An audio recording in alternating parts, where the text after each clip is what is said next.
1280, roger, cleared visual approach runway 35 center.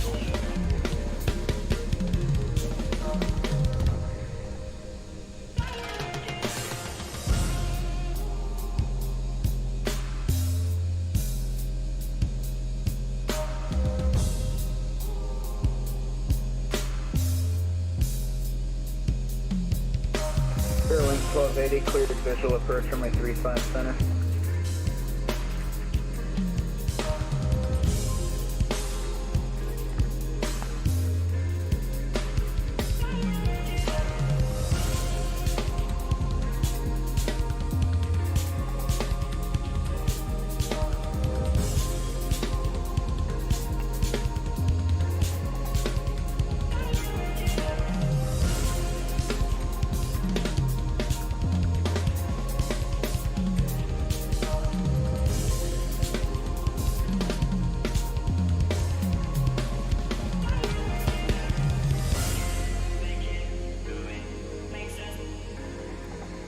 Negative, it's the one in between 35 left and 35 right.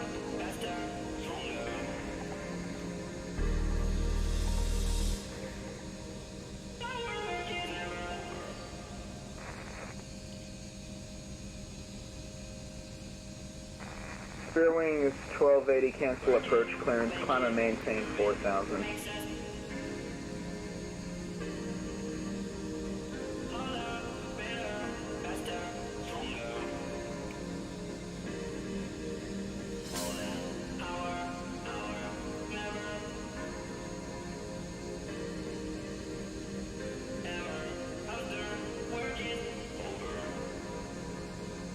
Spearwings 1280, turn left heading 240.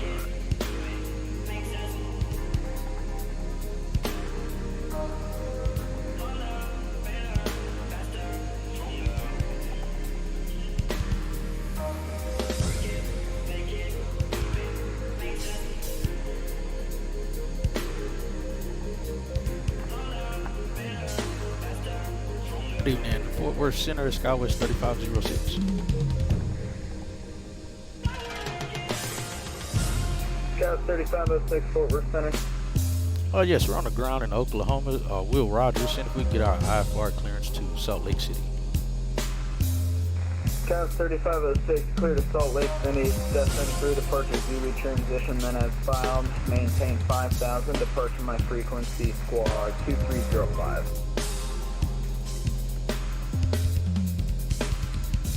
Alright, clear to Salt Lake City via the Stephen 3 Zulu transition, then is filed, climb and maintain 5000.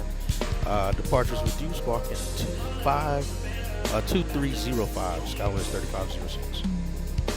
Scout 3506, read back correct runway 35 left for departure, call for taxi. Alright, we'll expect 35 left for call for taxi, Skywest 3506. Spearwings 1280, turn left heading 170, descend and maintain 4000.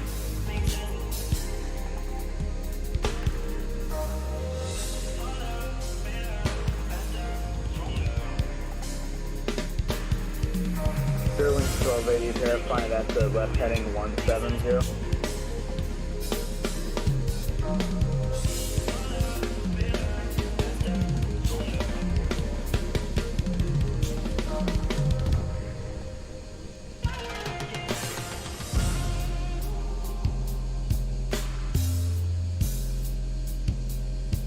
American 695, runway 35 left, taxi via Kilo, Alpha, Lima, Echo, Quebec, correction, Echo Papa.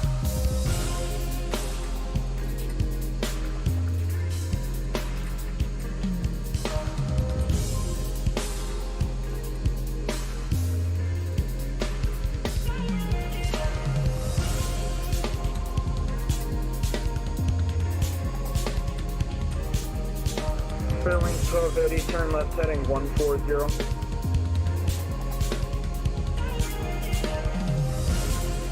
And Spearwings 1280 on the rollout, DSW will be at your 9 o'clock, 10 miles, report site.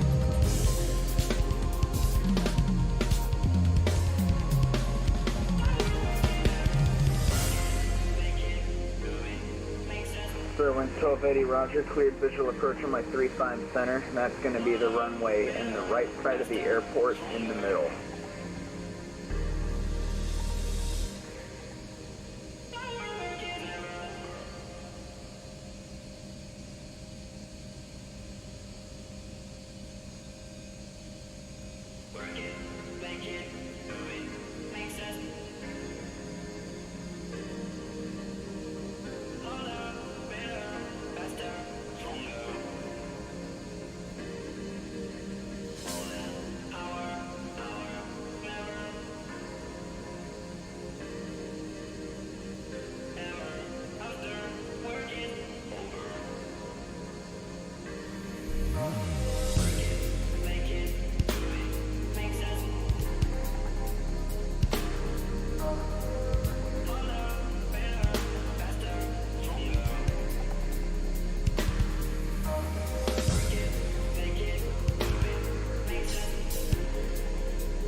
Sterling 1280, wind 34018, runway 35 center, clear to land.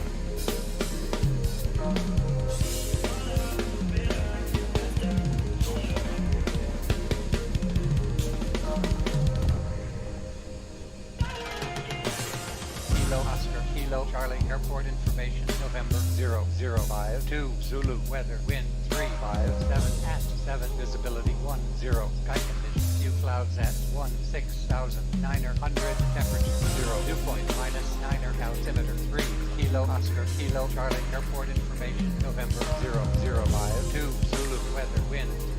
Roger. Kilo Oscar, Kilo Charlie, airport information, Oscar 0052, Zulu, weather, wind 357 at 7, visibility 10, sky condition, few clouds at 16,900, temperature 0, dew point Good evening, -9, guys. altimeter Welcome to the stream. 3032, advise on initial contact, you have information, Oscar. We're on the ground in Oklahoma right now. We're gonna be getting ready to depart out of here to head back to Salt Lake City. So we're just getting a few things in place now, and then we'll start getting boarded here. We'll get our V1s here shortly, but we're on the ground in Oklahoma now in the Delta livery, Delta connection for SkyWest. I don't think we have many aircraft on the ground here. I have a few on the ground. We have 73 passengers today, 4,400 pounds of cargo, and 14,000 pounds of fuel to get us back to Salt Lake City. I have quite a bit of a headwind getting back. The flight time should be about 2 hours 10 minutes. From push to parking should be just under 3 hours. So hopefully all goes well and we'll get out of here. Get ready to get these folks on board. American 695, runway 35 left, line up and wait. And we actually already have our clearance, if you heard at the beginning of the stream there.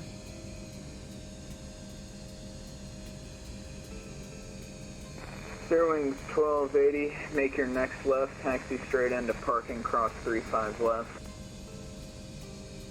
So we'll get ready to finish getting our route going here and get out of here. Alright, so that's our route as well for today. Just filling this in. We'll go ahead and get these folks on board in the meantime. Actually, we got to start this APU first. I come through, we're ready to get going now, so as soon as you're ready, you can warm open it the up in doors here a little and bit. start letting the passengers on board. Thank you. Alright. No problem. APU started, beacon light coming on.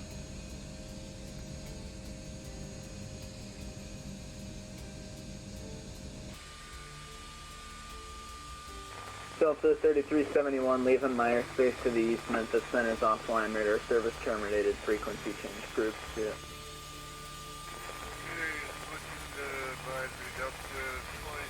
Yo, Cruz, what's going on, my friend? How are you, man? Hopefully all is well. We're on the ground in Oklahoma, getting ready to head back to Salt Lake City. That's the plan anyway, unless something fails us. American 695, wind 34018, runway 35 left, clear for takeoff. Alright, we're at 100% on the APU. Turn the ground power unit off.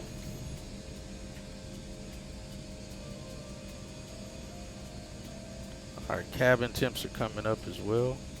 It's freezing in the cabin there. Alright, I'm going to finish getting this part going and we'll get these people on board. Yeah, there's no ramp control. You can just kind of do your thing. Like I said, we have 73 folks.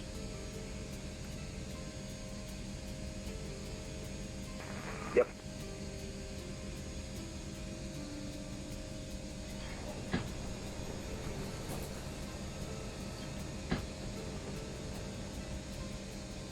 Alright, we have the baggage doors open as well.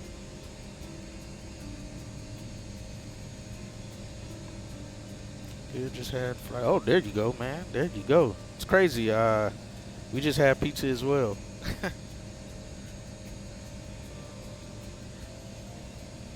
81660. I'll use the 81600. What is our altitude here? 1200. Let's see. Yeah, it all falls into the same of the first one. So we'll do that. So we have 147, 153, 155, and VFS is going to be 201. Yeah, man, glad you're able to stop on in. Like I said, hopefully this flight is uneventful. The weather looks to be fine. American Getting out of Oklahoma. 695, radar contact altitude. And getting into Salt Lake City. 695, roger, climb and maintain. 201. Alright, so we have our speed information in place. Let me get my transponder in here. It's going to be 2305.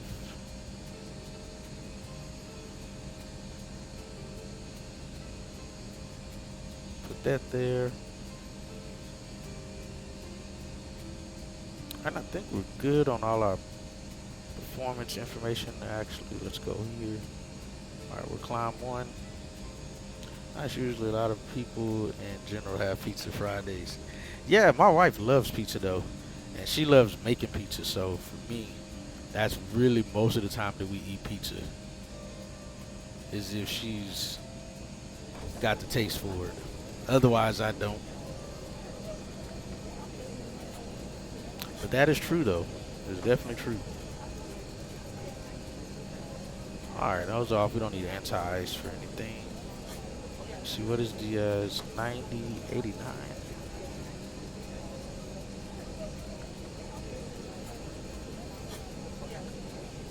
Alright, let's see.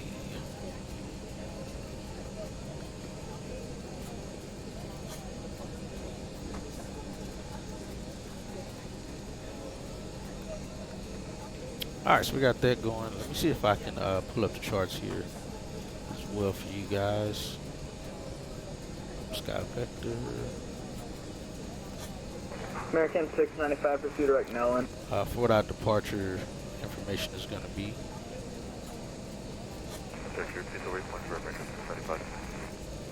American 695, no problem, pursue direct Nolan. Alright, departure procedure is going to be the Stephen 3. Bring it up here. Actually, it's not really much of a departure at all. But we'll pull it up here.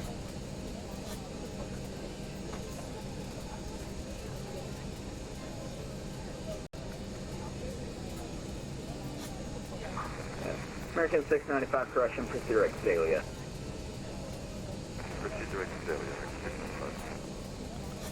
Alright, let's see here.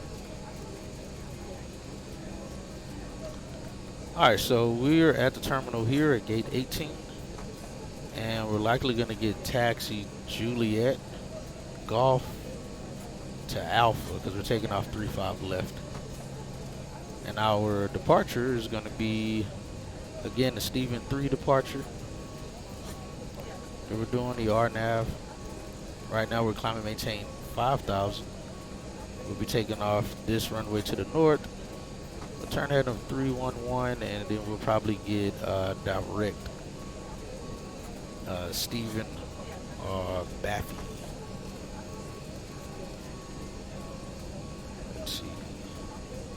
Yes, likely what we'll get. Let me see what it says down here in the climb heading 356 to 1800, then left turn to 311 or signed by ATC. Radar vectors to Squirrel. Oh, so yeah, we get direct. Yeah, guess that would make sense. We'll see though. That's a nice turn back around to get the Squirrel and then join, but we'll see. We're doing the Z-Wiggy transition. Alright, so there's that.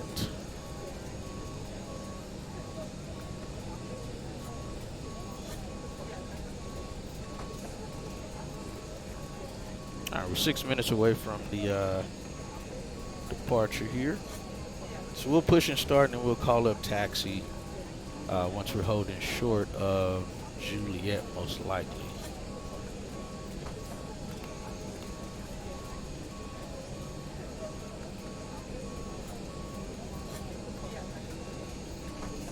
Alright, so let's see. Power up batteries. Those things have been checked. Pre-flight pressurization panel is set to auto.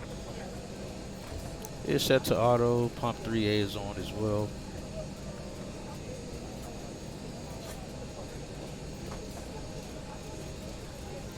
Trim panel is set to 3. We'll leave it at 3. MCDU checked and set for the FMC. Taxi takeoff briefing completed. Passenger doors and signs. Passenger signs are on. No smoking and fasten seatbelt sign. Oh, kind of skipped some stuff there. Flight instrument set. Cross check minus the altimeter. We'll get that set here. Thrust levels are at idle. Parking brake is on. Still waiting for these. Actually, GSX is already ready, so we'll get them on here. Go ahead and instantly load those last few bit of people. Let's see. Alright, those guys are all done as well. Go ahead and close the door. Alright, so we have 5,000 set. Altimeter right now is 3032.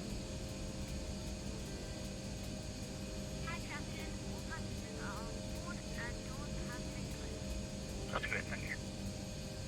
Alright, 3032 set on my side and standby. We'll get the captain's side set as well.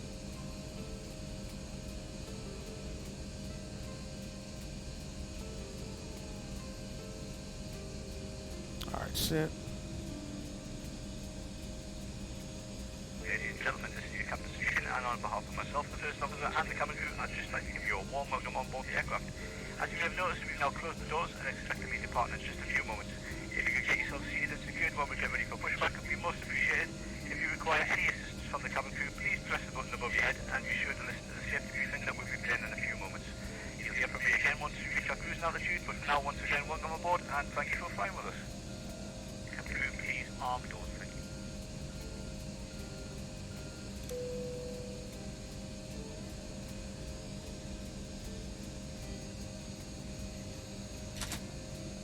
Lock the cabin doors there. We are set for 5,000 there. And I'm going to go ahead and set heading to 311 because that's where we're going to be departing. And on the heading to 311 set. Set source to my side. Alright. And the sim, I believe it's like 3:30 p.m. time right now, so it should be daytime still when we land in Salt Lake City. No icing. Icing precautions in force, so delay engine start until push complete and the aircraft is clear.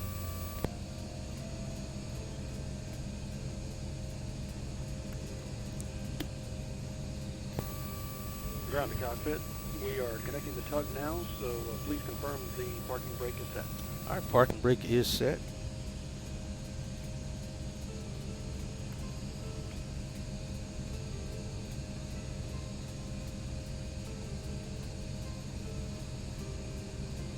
Alright, departure frequencies with Fort Worth Center. We won't be in Fort Worth Center very long.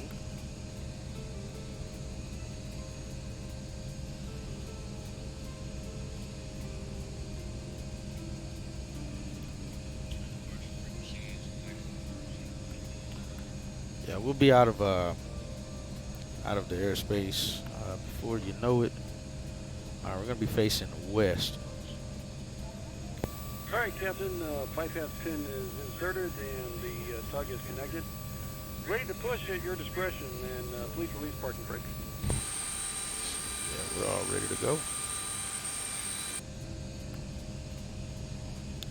All right, and parking brake release. Icing precautions in force, so delay engine start until push complete and the aircraft is clear.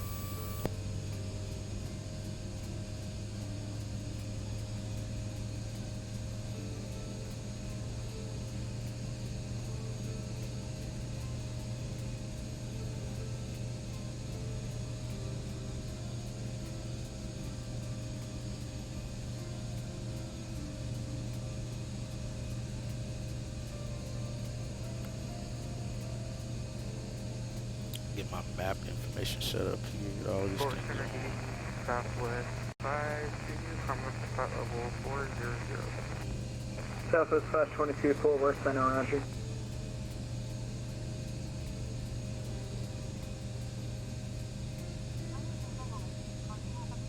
Fort Worth Center, Solaris 9521, gracing you with our presence, flight level 330. Solaris 9521, Fort Worth Center, roger.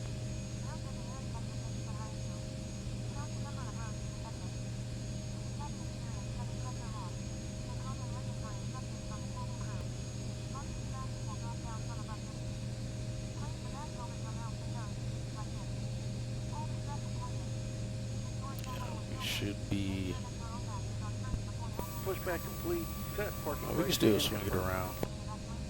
Alright, let's set the parking brake.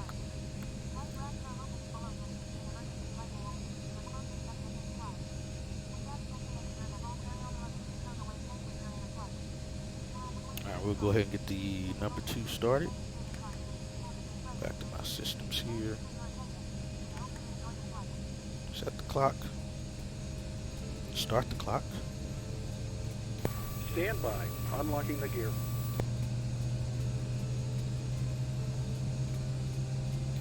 Tug is Got ignition. disconnected and bypass pin has been removed. We'll Two's signal climbing. you on the side and have a good flight. And about 20% into, we have light.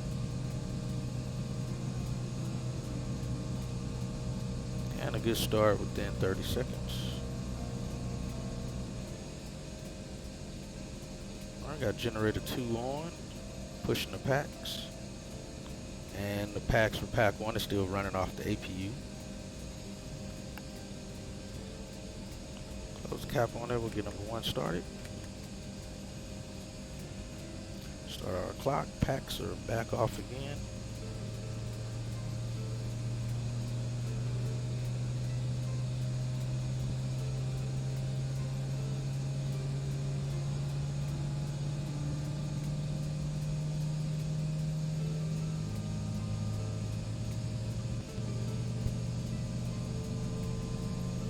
Got good ignition on number 1.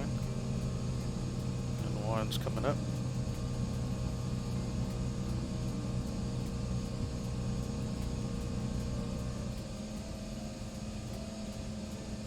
Alright, all engine instruments look normal. We'll go flaps 1. Taxi light on. Shut the APU off.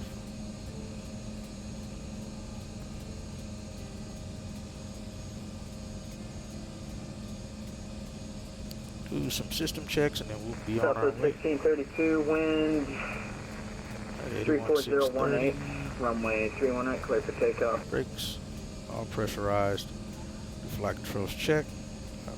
Full right, center, full left, center, full forward, full aft. Rudder check, right, left. Flight controls checked. Hydraulics with 3000 across, all green. Fuel temps are positive side. American 1529, Electrics Fort look Worth good. Center. Battery volts. Temps look normal. Packs are all back on. Generators are running the packs. APU is powering down now. American 1529, clearance on the course, standby. And anti-ice is pressurized, but we're not going to need any anti-ice here. And let's see, after start check, flaps are set. We'll test the, get the call out for takeoff config. Flight controls check, the ECAS is normal. Minus the yaw dampener, we'll get that on before takeoff, or after takeoff. We already have our clearance. We're going to get our taxi clearance now, and then we'll go before takeoff, holding short of the runway. And like I said, we'll make our way back to Salt Lake City.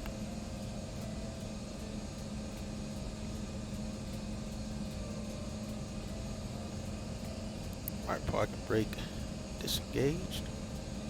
We got somebody taxiing in. Let's see who this is. Southwest 1632, radar contact, climb and maintain, He's gonna- flight level 370. So he's gonna walk right through us. Let's turn him off. Alright, parking brake is off.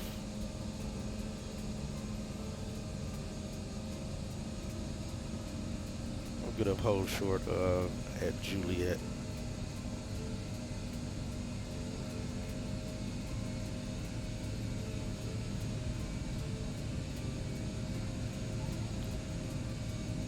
Heck, I probably should have been turned facing east is what I should have done.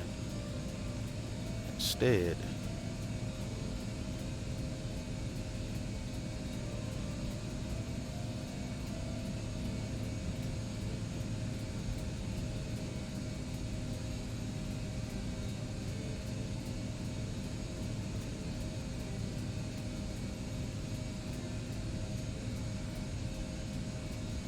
got the jitters here. I don't remember it being so jittery at the time.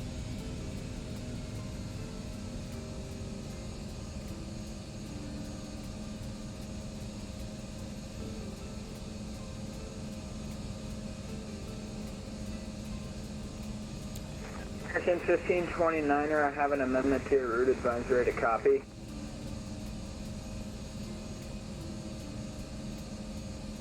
American 1529 at Torn, join the driller 5 arrival.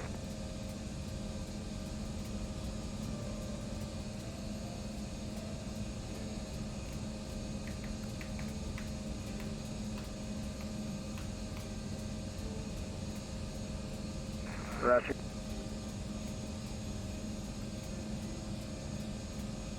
F4 Center, SkyWest 3506, ready for taxi, holding short, Juliet Golf.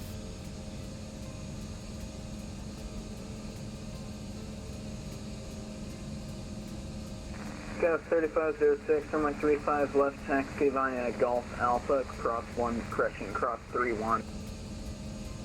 Alright, 35 left via Golf Alpha, cross 31, SkyWest 3506.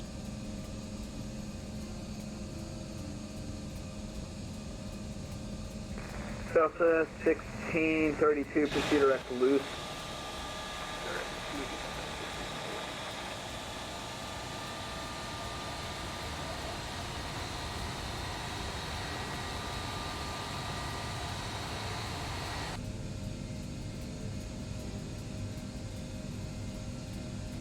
So Golf Alpha,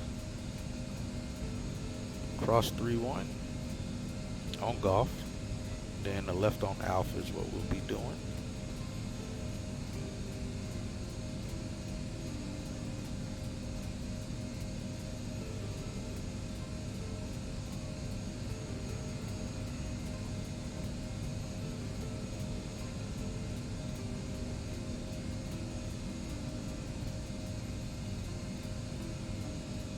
It's a little bit jittery here.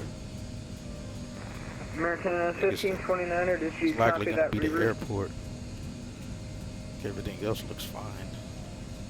Yeah, VATSIM is acting correctly this time.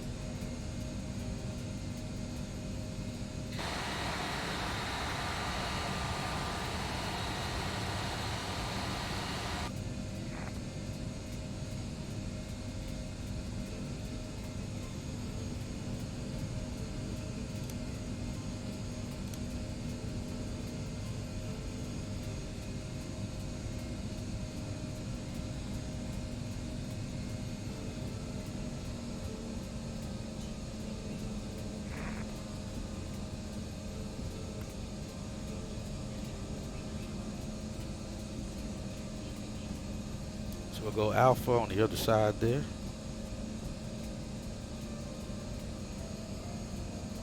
Alright, we'll clear both sides.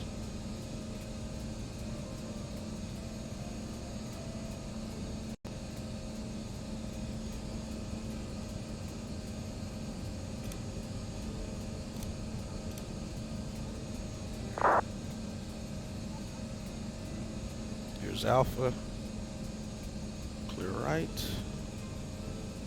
And left. EGS 574, we're center, roger.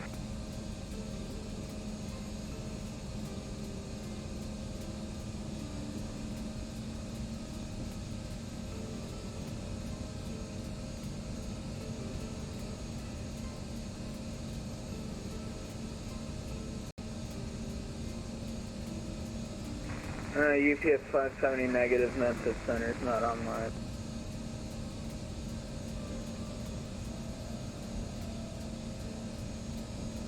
Roger.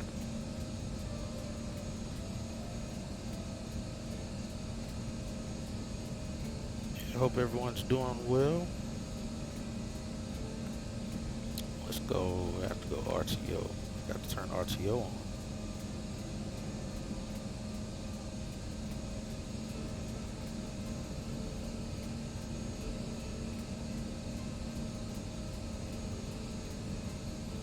Alright, engine instruments all look good. Go before takeoff check. Go ahead and get these folks seated. Light the lights up. Captain Cruise, for takeoff, please. Thank you.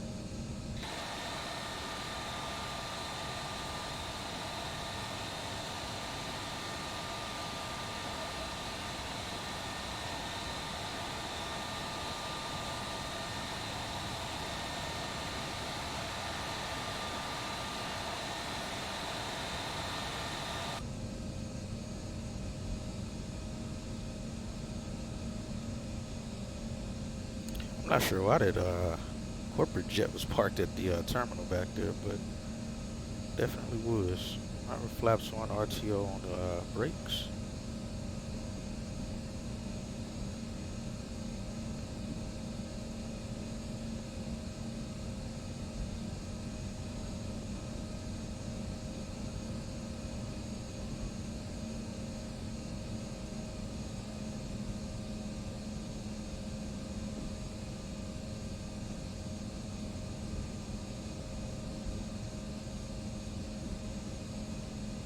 See, no one's on the arrival or approach end of 3-5 left here.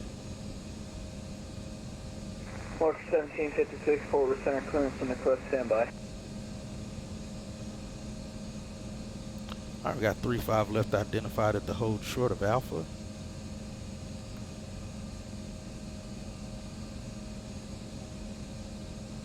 Alright, runway looks clear, departure end looks clear.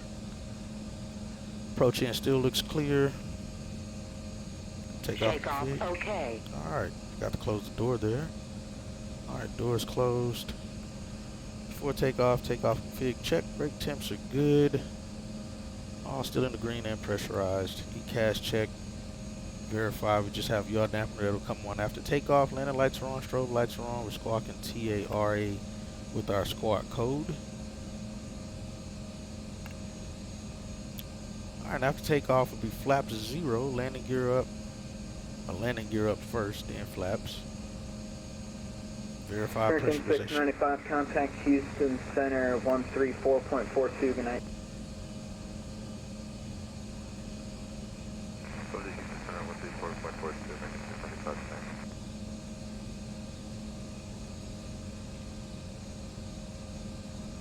And forward center, SkyWest 3506, holding short 35 left, ready for departure.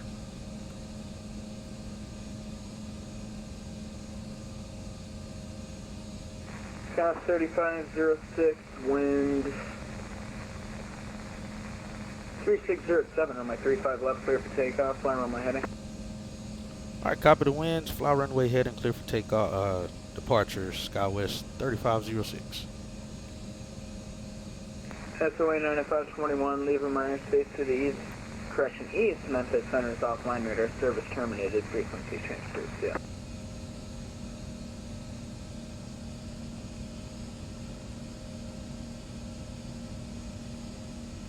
SOA 9521, leaving my airspace to the east, Memphis Center is offline, radar service terminated, frequency change approved, yeah.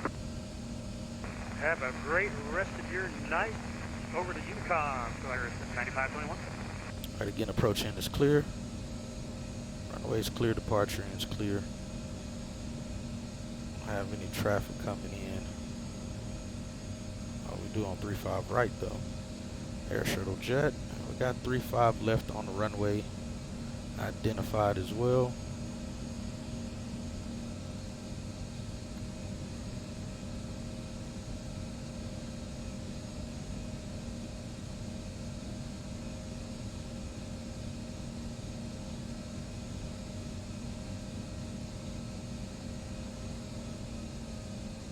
Southwest 522, descend and pilot's discretion, maintain flight level 280. There go auto throttle on. Toggle switch. Take off auto throttle on green. Alright. Passing the throttles and we're rolling, folks. Take off D10.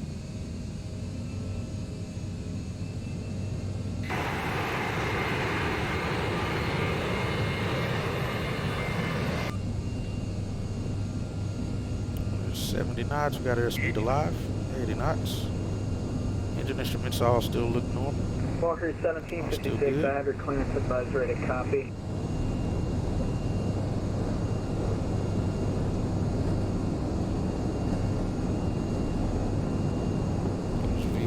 Walker 1756, and rotate. Clear to Hook Memorial Airport, Ramble 5 departure towards transition, then as filed, climb by SID, departure my frequency, positive rate. 2277. You're coming up.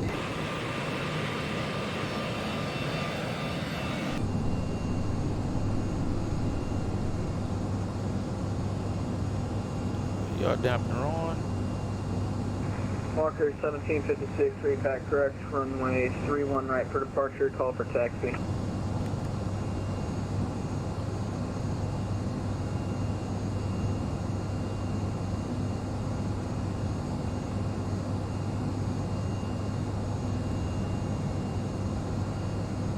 And forward center Skywest 3506, we're runway heading passing 3000. Scout 3506, radar contact, climb and maintain flight level 340. Alright, climb and maintain flight level 340, Skywest 3506.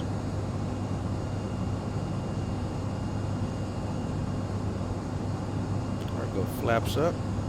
Set the autopilot. Scout 3506, proceed direct Stefan. And direct to Stefan's, Skywest 3506.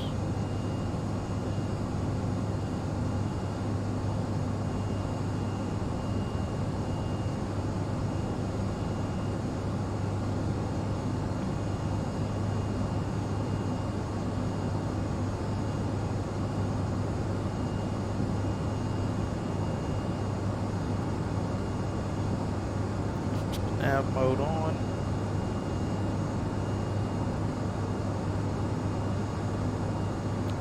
Speed increasing and we're climbing 340. Get that set correctly now. 340 set.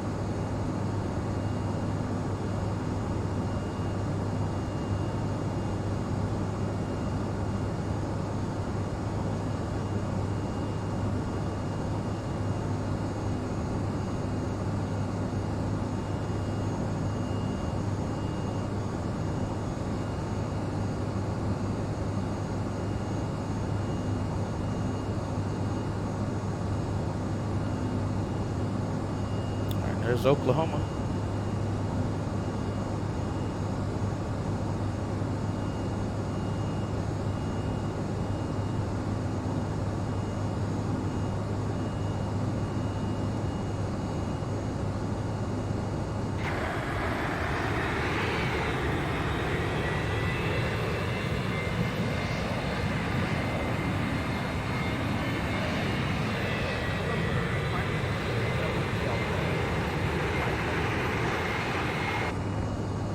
South 7 Delta Echo, Fort Worth Center, roger.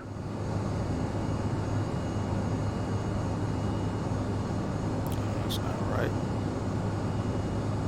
Scout 3506, Kansas City Center's offline, radar service terminated, frequency change approved. See ya. And thanks for your help. Frequency change approved, Skywest 3506. That was not direct.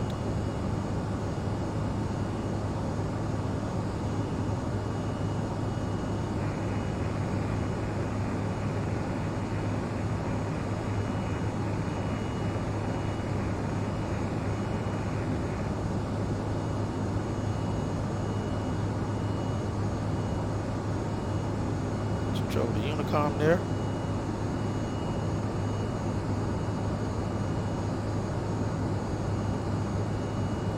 Past 10,000, go lights off. That light there on.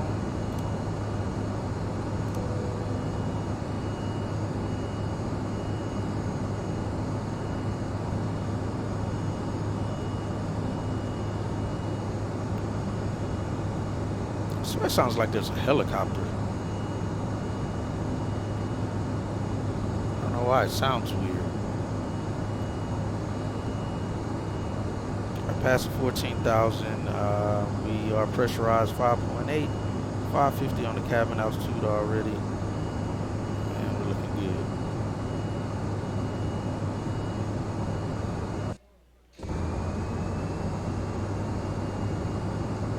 I'm not sure why it sounds weird.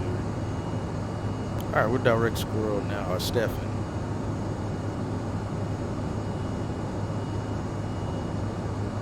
I believe we're gonna have a headwind for the better part of the flight, but we should be good though.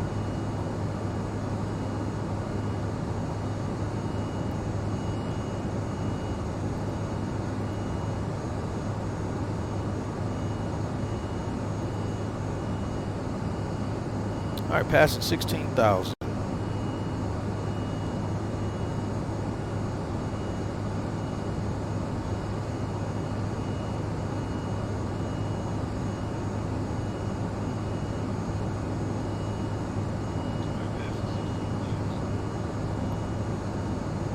Sounds like everything's good there.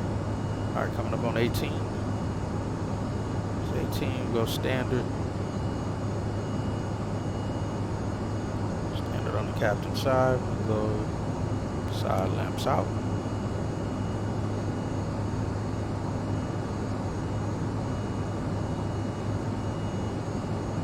So again, after takeoff checklist, gears up, flaps are 0. And up. ECAS is clear. Engine instruments still look normal. No caution or warning lights. Everything up top is 12 o'clock in the dark.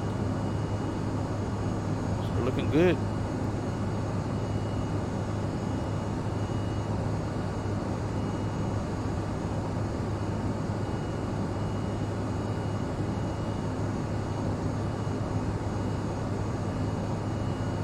So far 2 hours 36. Yeah, we got some catching up to do if we can. Otherwise we're gonna be very late. We get above this layer and we'll take the seatbelt signs off. Alright, passing 200.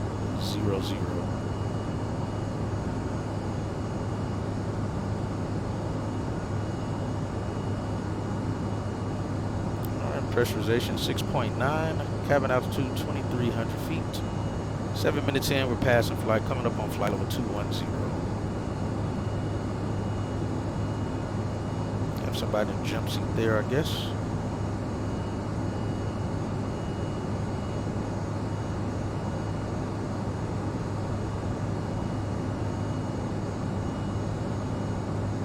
So we'll be chasing the sun here.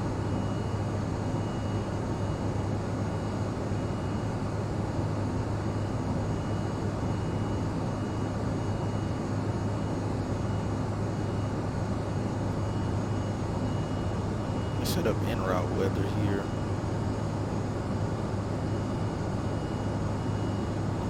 Get to it.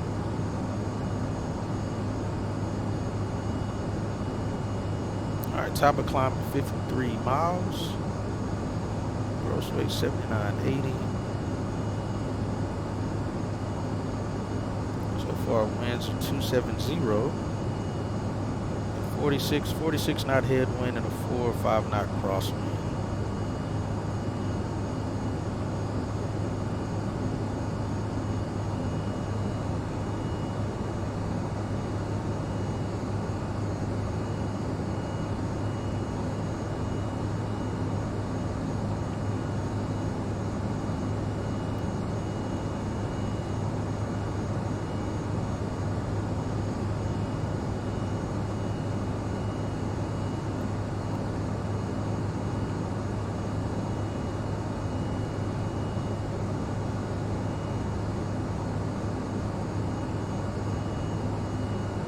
Yeah, like I said, flight should be uneventful. We shouldn't have any issues.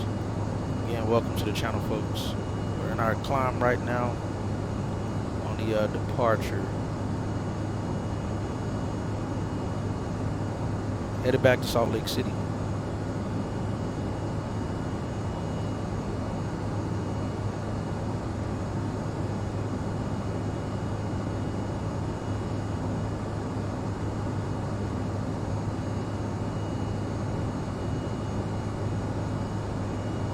Just hit overcast. That was fast.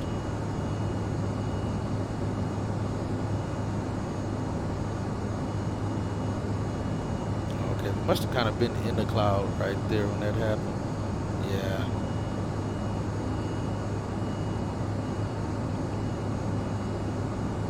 Alright, we'll take the belts off.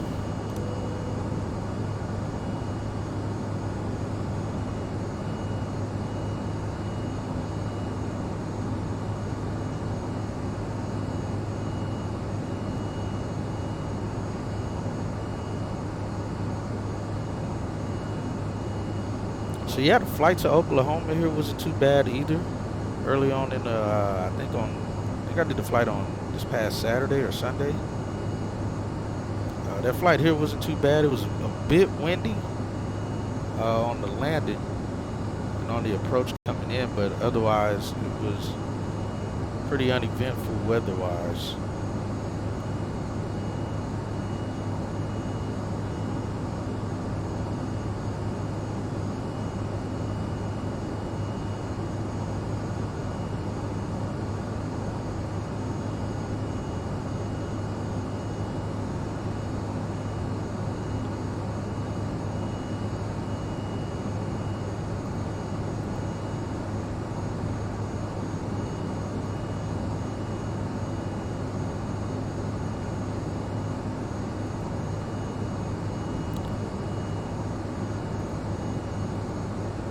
Yeah, other than that, it was pretty great. And now, like I said, we are en route to Salt Lake City. I'm actually pretty excited for every flight after this one that we have on the schedule.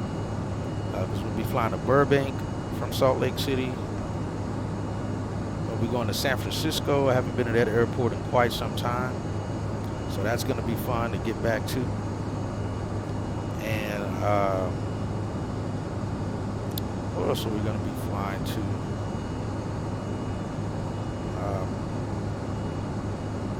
I'm trying to remember here.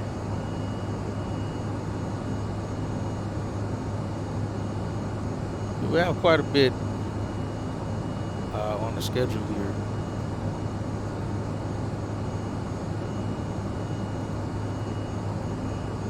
Should be pretty cool.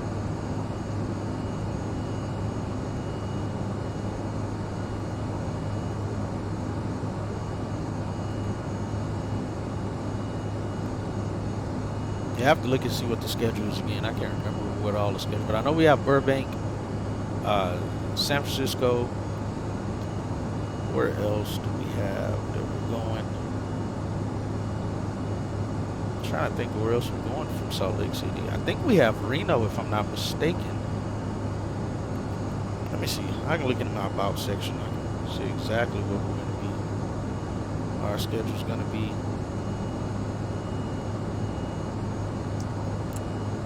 Yeah, so Burbank. Oh, we're going to Phoenix. That's right. So we're going Burbank, Salt Lake City to Burbank. From Burbank, we're going to Sky Harbor in Phoenix. Then from there, we get to go to Bozeman, which is I'm pretty excited about. It's a nice looking airfield. Then we get to go to San Francisco. Oh yeah, Palm Springs. That's another one. Then from Palm Springs, we'll be going back to Salt Lake City, and that'll end the schedule for this month for SkyWest, and then we'll do a lot of GA flying. We should have plenty of month left to do so in. So that will be the plan. But yeah, I'm definitely excited for the Burbank and the Bozeman flight. Like I said, I haven't flew out to San Francisco in quite a while, so that's going to be pretty fun. All right, passing flight level 300. Still pressurized 7.2 and still have a rate of climb of 200 on the cabin pressure. And 6250 is it? 6850 on the cabin altitude.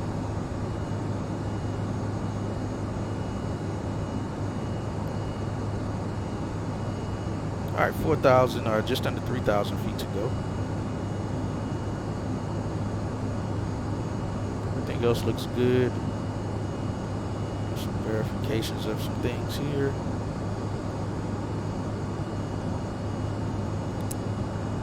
Everything looks good there. Batteries are good.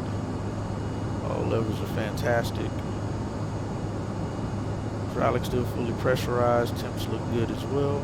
All still in the green. It was at -2. We have about 70 or 80 pounds more in the left tank than we do the right tank. We've used 2,500 pounds already worth of fuel.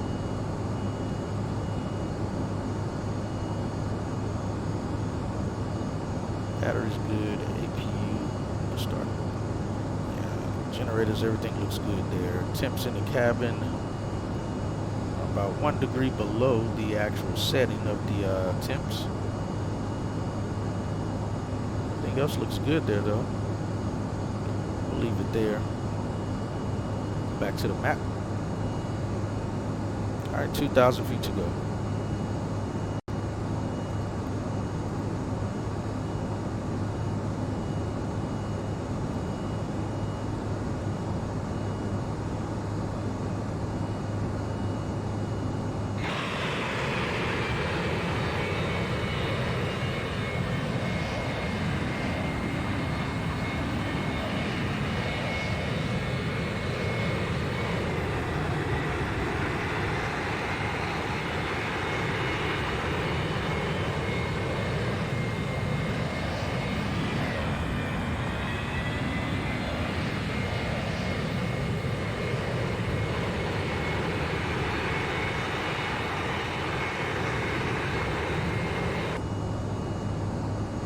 Alright, 1,000 feet.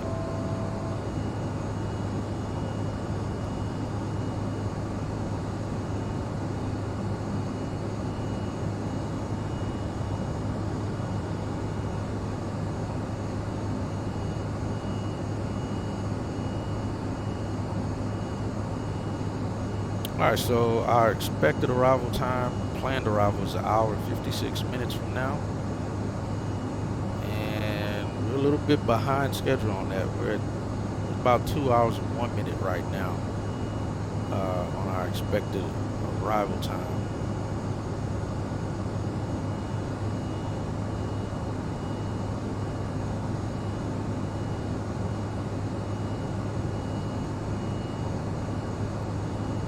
I think we're going to be passing through Denver Center as well.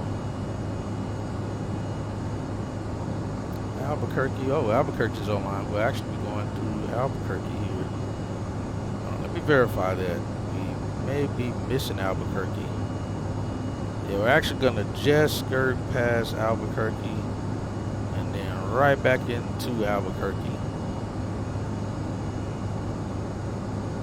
Yeah, our route is still going to take us into Albuquerque Center, our airspace.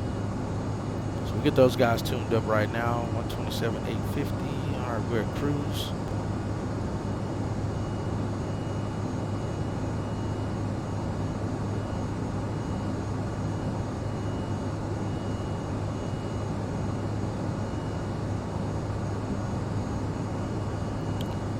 Make sure we get cruise on a thrust rate in here, and it should happen about 2 minutes after we reach cruise.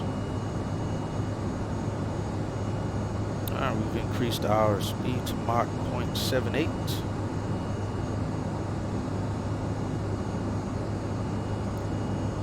And again, overhead panel looks normal. We're at 7,500 feet on the cabin altitude. Rate 0. Center maintain 10,000 Amarillo altimeter 3029er. 7.5 psi. 10,000, Southwest 5.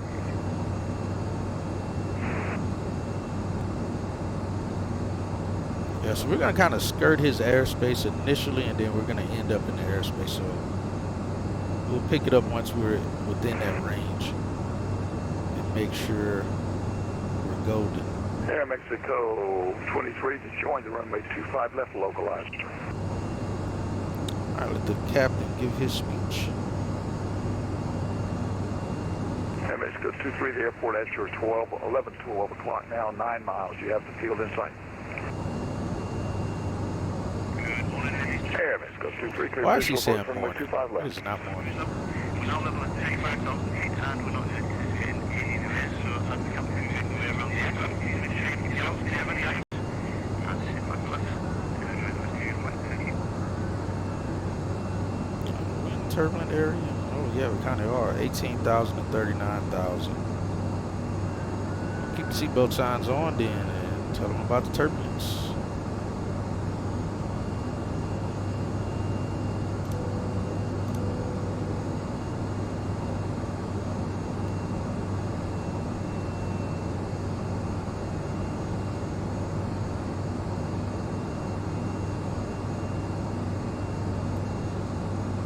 Alright, so we're at 1 hour 53 minutes. We are right on the money for our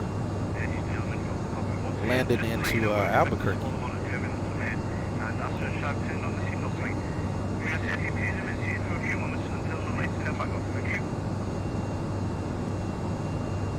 But yeah, I'm not sure why he said morning. It's afternoon.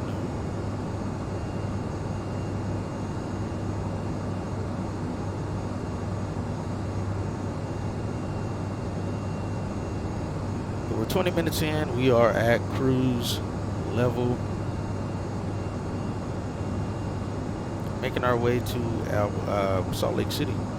69, pretty much a 68 knot headwind. It's a little bit of a bumpy ride here.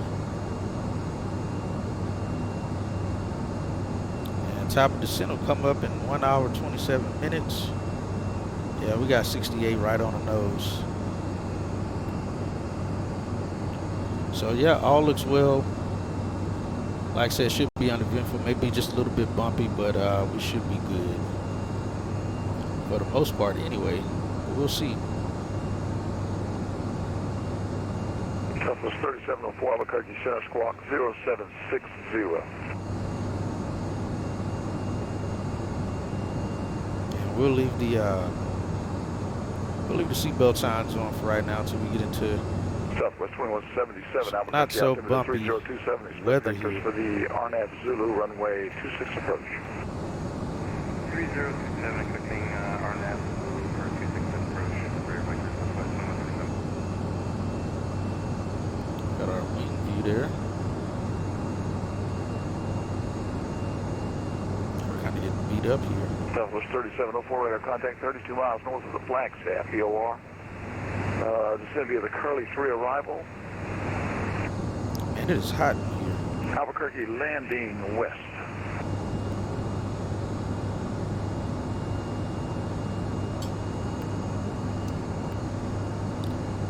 It's cold, freezing cold outside, but it is hot in here. Stand by Curly 3, I'll make the descend via standby.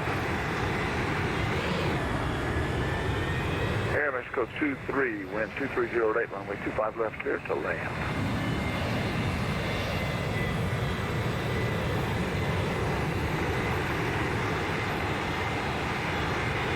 Yeah, Southwest 3704, cancel that descend via, it's going to be cross Curly at 15,000.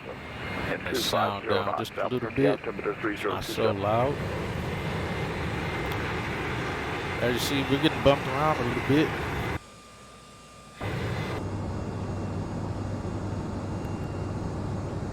It's not the greatest, but it'll do.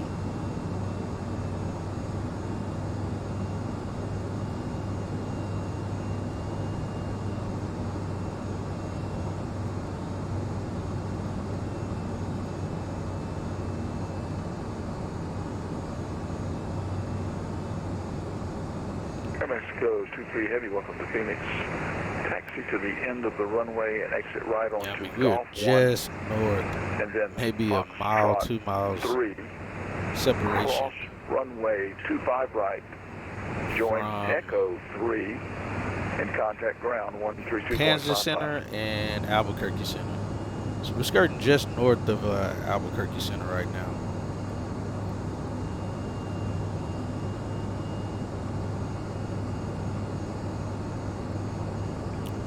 Let's see if I can bring the charts up here for you guys for our arrival information.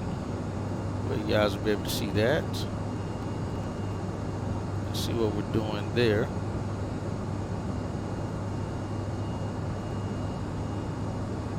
And the likely runways will likely be landed as well. So let's see.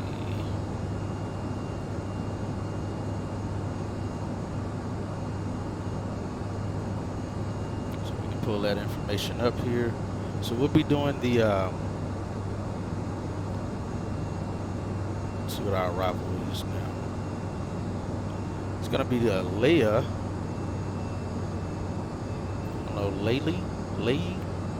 Lahey, I think that's it. Arrival. The Leia 5 arrival.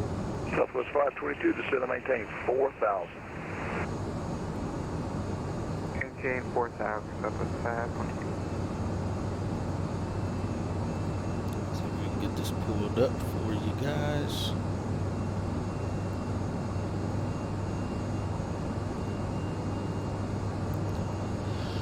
Alright, so we will be coming from here at Helper, down here at the bottom. Again, Salt Lake City, Utah. Again, Leia 5 arrival written on the side there. And we can land north or south with this arrival. So if things change and we need to switch directions, we don't have to switch our arrival. If Salt Lake City comes online, we likely not still have to worry about getting a new arrival because we can land north or south with it. Southwest 522, Amarillo, altimeter 3029, expect vectors for the visual approach runway 4. It looks like at Spain right here. Oh, not the whole thing, just Spain. Southwest 522, Albuquerque Center. If we're landing north runways, we expect 16,000 at Spain. If we're landing south, we expect 19,000 at Spain. And we should, depending on which way we go, if we're going Fairfield, we expect 17,000 absolute. Or if we're going to be landing north, or landing south. Let me verify that though. Yeah, north will be at FFU, Vortac, Fairfield.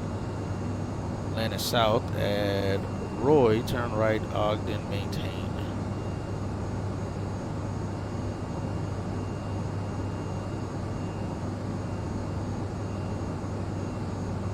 That says Bloopy, 12,000. So we'll figure out to be plagued and we'll ride that line until we get up to land. Or actually, no, the runway is going to be here on this side. So if we go this way, we'll be landing south going this method. And then this will be the short one if we're landing north. So we'll go more over the arrival once we get closer. And again, we'll be parking at Bravo 4, which unfortunately the terminal chart that we have is out of date, or the airport terminal that we have is out of date. The chart's updated, but we're going to be parking somewhere in here on the inside of the Bravo gates instead of the outside, based on this airport scenery that we have. But if we're landing, I don't know if I've landed 16 right forever. But we'll see how much time we have, or if an ATC comes online for Salt Lake City. We may be given one of these 2 runways. Like I said, we'll get more into that as we get closer.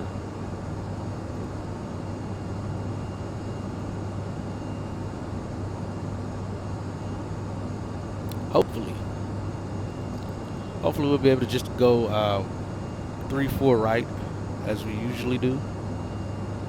And that'll give us a quick landing. Very center back. Get us on the ground.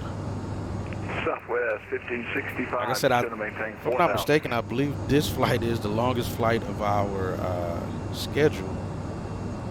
if I'm not mistaken. So the rest should be pretty smooth going. The flight to Oklahoma and this flight leaving Oklahoma is, I believe, to be the longest ones we have. But yeah, like I said earlier, I'm excited for the Burbank flight that'll be coming up, as well as that Bozeman flight. Should be pretty fun to fly those two.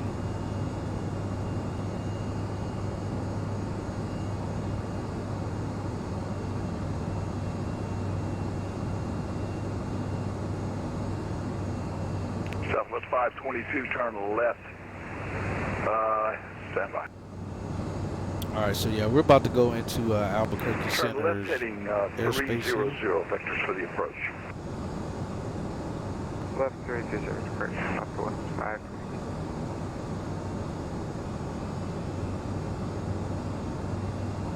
And Southwest 522, the airport will be at your 2 o'clock, 13 miles, report field in sight.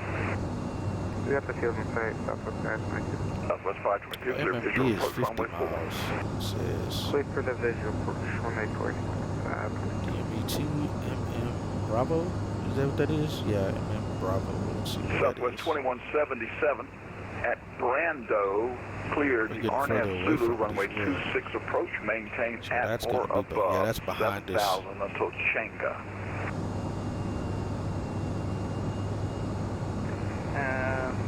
This is Brando. We're going to do the RNAV Zulu approach, clear approach. Maintain 7,000 until Tango. Southwest 137. Let's see what Vortac that is. Mitby.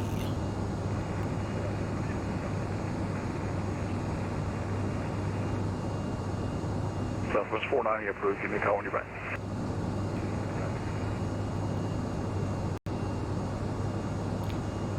Good evening, Albuquerque Center, Skywest 3506, flight level 340, about 54 miles west of the Mitby Vortac.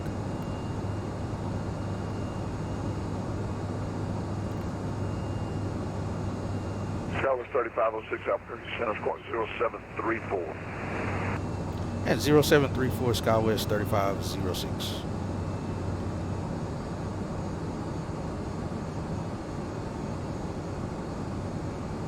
Pull that up here. 734. Verify. Yep, that's correct.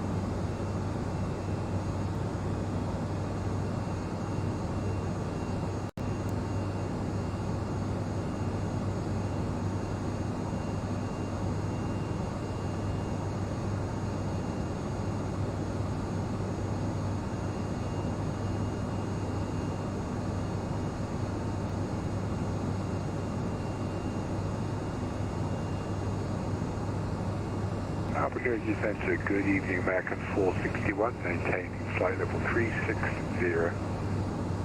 American 461, Albuquerque Center, welcome. Skywest 3506, radar contact 66 miles northeast of the Panhandle, VOR, welcome aboard. And roger the radar contact, Skywest 3506. Southwest 1565, turn left heading 350.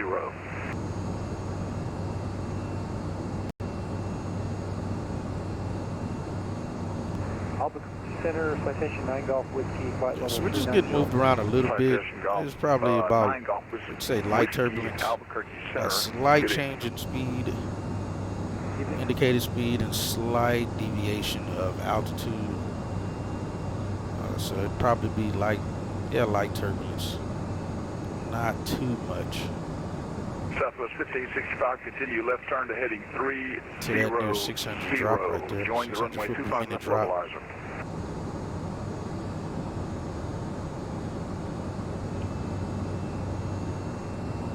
Have some passing traffic right here as well.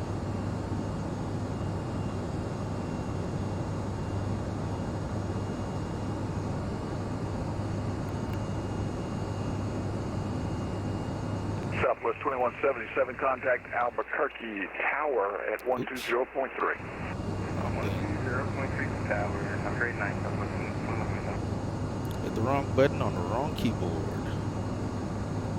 Southwest 522, wind 080 at 6, runway 4, clear to land. Runway 4, clear to land, Southwest 522.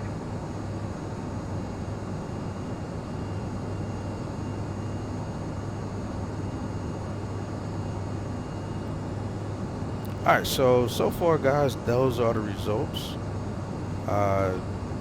Bush is in the lead with 2 votes. So once we get on the ground, I'll start that vote. That vote, or that poll, is going to be a 10-minute poll for if you guys want to see us fly from a different base for April's schedule.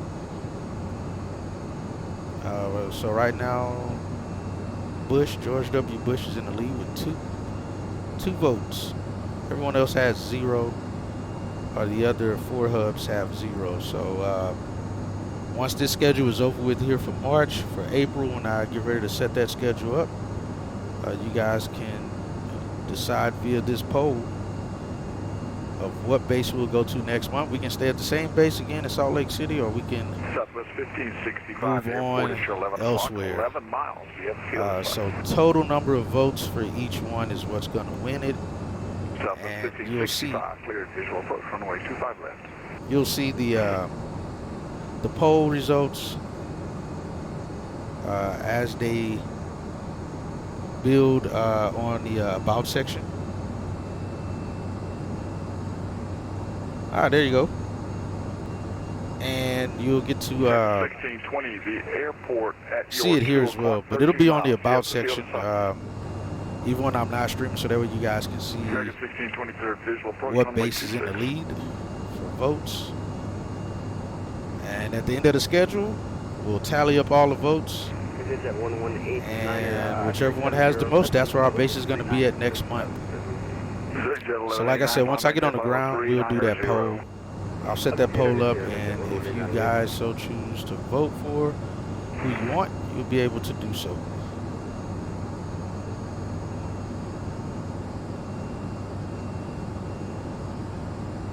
I guess I could take that S off a poll.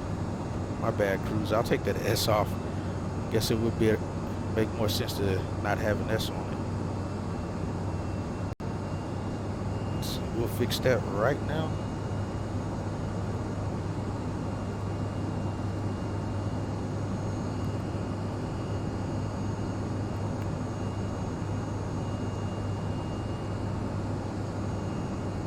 Yeah, we'll take that S off the end, because it is just one pole, so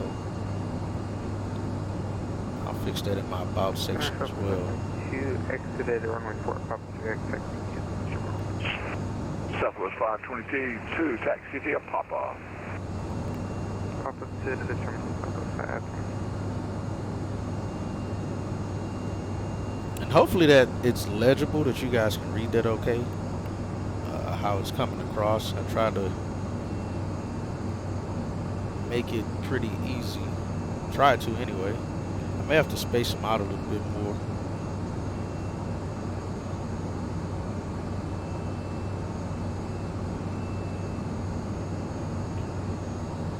So yeah, that's what we'll be doing. Southwest 1565, wind 2406, runway 25 left, clear to land. Alright, we're looking at 20, wind 2406, runway 26, clear to hour land. 35 minutes remaining. It's definitely a bumpy ride. I'd hate to keep the seatbelt signs on, but we'll leave them on for now. We're about 200 feet already below Yeah, Spruce, give me calling you back. our cruise altitude.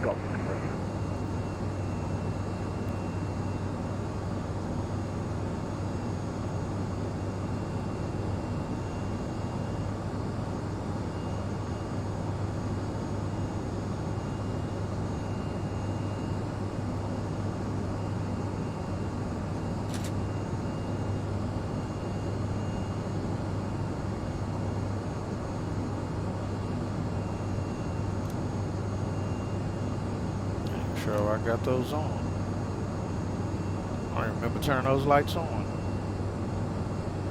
Oh, I accidentally turned it on when I pressed one of the buttons. That's why. When I hit the lights key on accident, the L key on accident. So I was like, why are those lights on? They shouldn't even be on.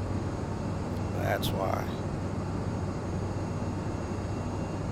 I have 2 keyboards here because I'm using 2 PCs. So I have 2 keyboards to do what I have to do on one and same on the other. We have some Crossing traffic here. Oh, looks like it'll be crossing behind us. There he goes.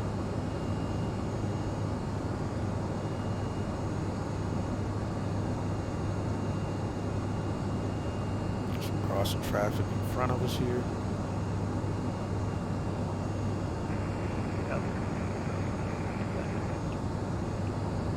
Southwest 49 right.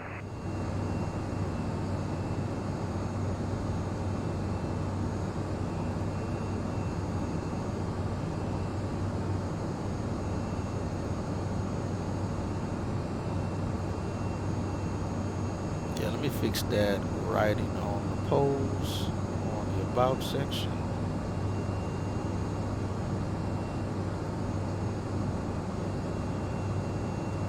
Where did I put? Oh, there we go. Take that S off. There we go.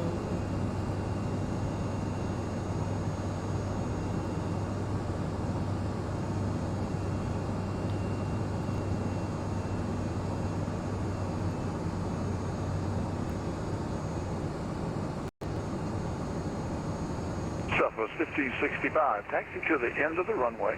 All right, there we go. And, oh, let's see, you've already turned off. Okay.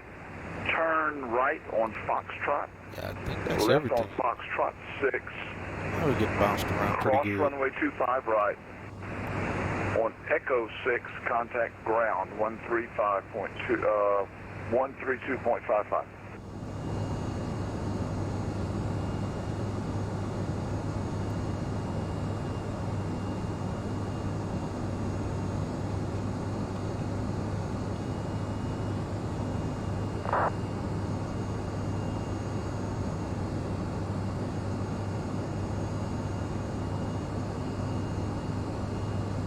All right, 62 on the nose.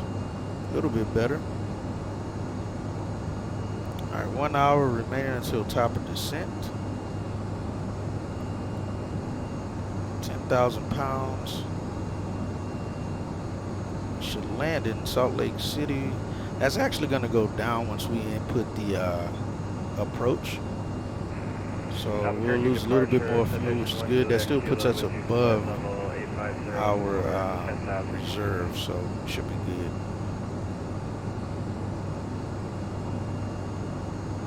American 1620, say again, I'm sorry. Somebody else was talking to me. All right, yeah, take your first level left, contact ground 135.22, or correction, 132.55.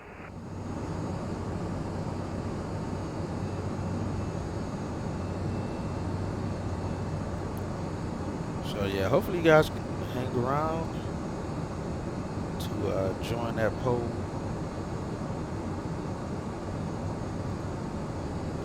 So I will say I did enjoy flying out of the Portland hub, although I didn't have much of any traffic on the ground there, but it was fun flying in and out of there with it being so rainy and everything. So far I'd say Salt Lake City, November 1 Juliet Kilo, Albuquerque Center, radar contact, stay altitude.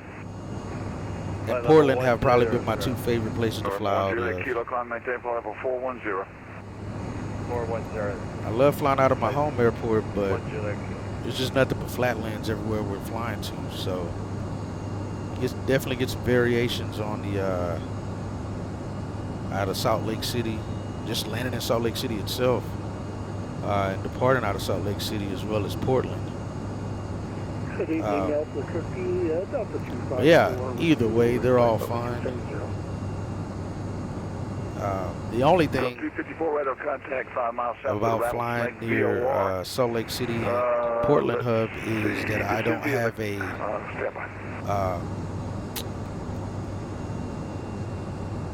TWAS, terrain avoidance system. We don't have that in here. Tell me what's going on. 254 cross Curly at it, maintain And we don't have weather radar. They have it for some reason in this version. SP2, I think is what this is, or the SP3 of the Field Air E-Jets. They removed the weather. There should be a weather tab here, but it's not there.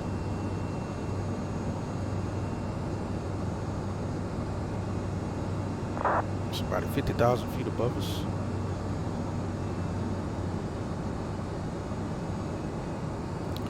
Let's see if we can hear what the en route weather is in Abbreviated briefing from your current Salt Lake position City. to Kilo Oscar Kilo Charlie 2 Kilo Sierra Lima Charlie. No signets active for your route flight.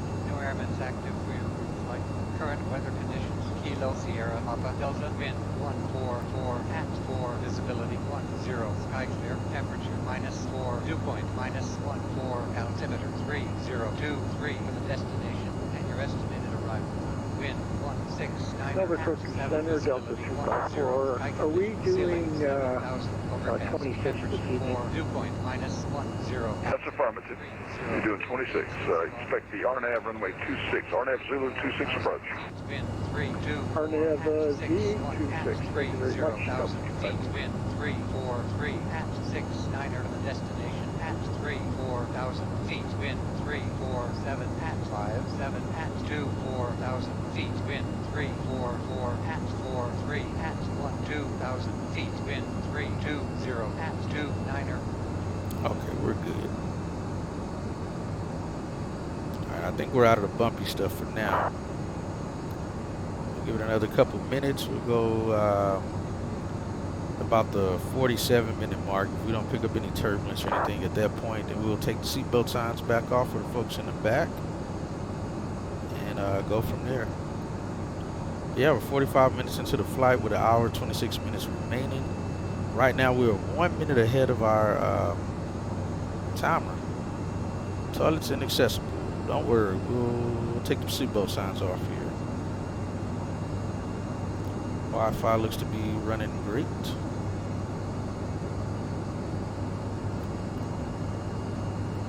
Yeah, we'll give it 2 minutes to make sure we're fully clear of that turbulent area. Even on floor 4 flight, it looks like we're about 20 miles away from the activated area of American 319er, contact Fort Worth Center 135.175. Hi, Fort Worth. Alright, we're about to exit Albuquerque Center as well and into Denver Center. Oh, Denver was online earlier. It looks like they went offline. Let me see, make sure if we got 22.8 dialed in. American 461, descending the Eagle 6 arrival. Phoenix landing west, expected visual 26 approach. Eagle 6 arrival. American 461.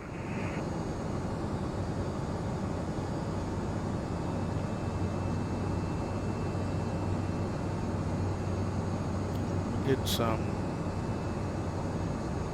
drafts here that's kind of pushing us around. Somebody's needing to go to the toilet. Alright, we'll go ahead and take the belts off. It should be fine now. What's wrong one?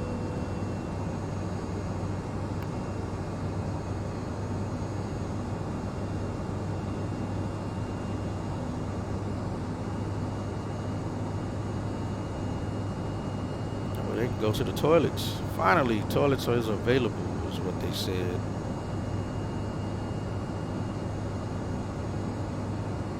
I would like some food. Southwest 3704 Albuquerque, altimeter 3027. Expect the vectors for already the fed you, fella.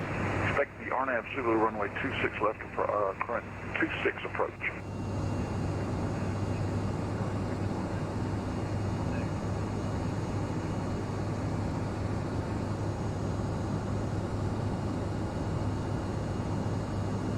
It's Friday night ops. I'm not sure where everyone is flying to or where that Friday night op is. I'm going to look at VAT maps, and I'm pretty sure it's going to give me an indication where that is.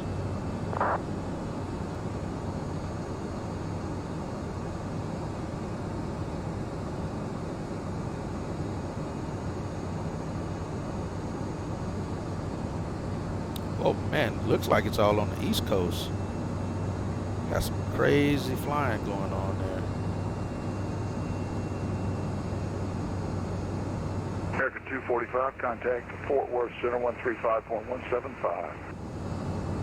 That's a lot of traffic Fort Worth there. Center 135.175, American 245, thank you.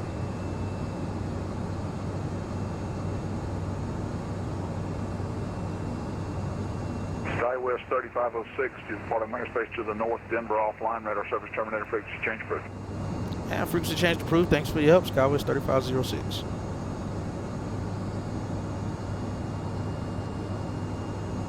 with 22.8. Yep, 22.8. Like I said, unless Salt Lake City comes online, we'll ride out on 22.8 on Unicom. What we're gonna likely do is plan for a north landing. We may even land on 3-5 left. Not quite sure just yet. It'll give us a little bit of a taxi, but actually no. Every time I've landed that way, I've gotten lost trying to taxi in because the terminal chart isn't matching with what the scenery is actually giving. So hopefully one of these days PacSim will update the scenery to what it is now in Salt Lake City.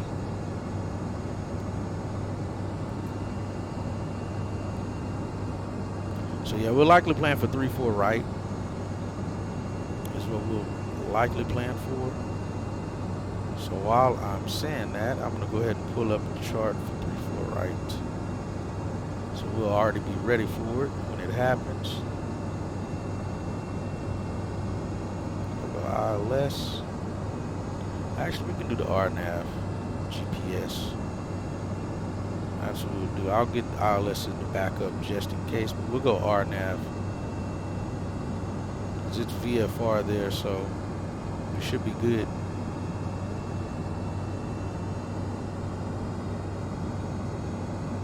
Alright, let's see.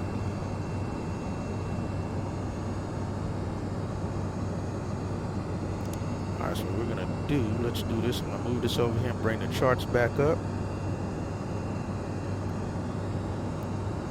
Let's see. Alright, so we have that.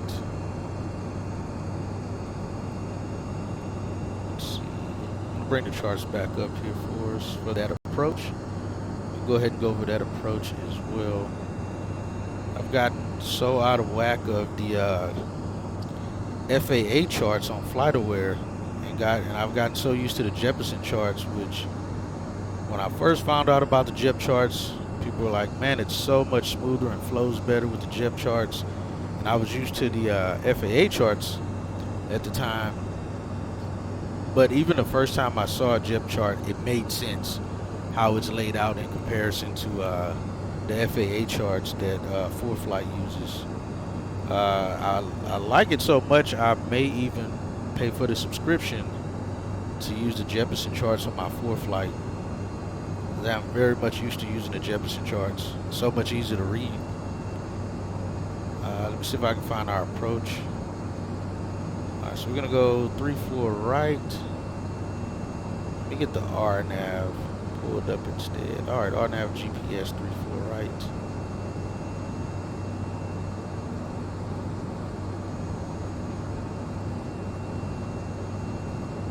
We'll get that pulled back up here.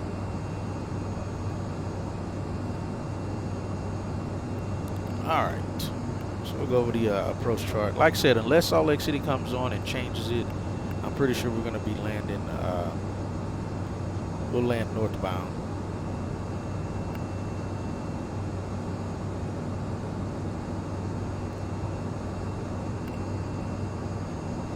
That's what we'll do. Alright, so we got the RNAV, GPS, runway 34 right for Salt Lake City there.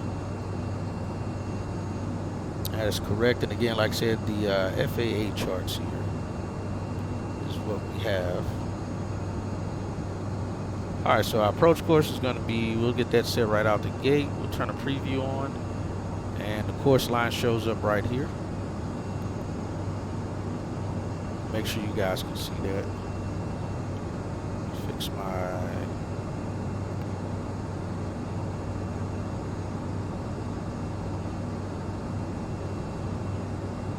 Let me shorten the screen for the charts here real quick.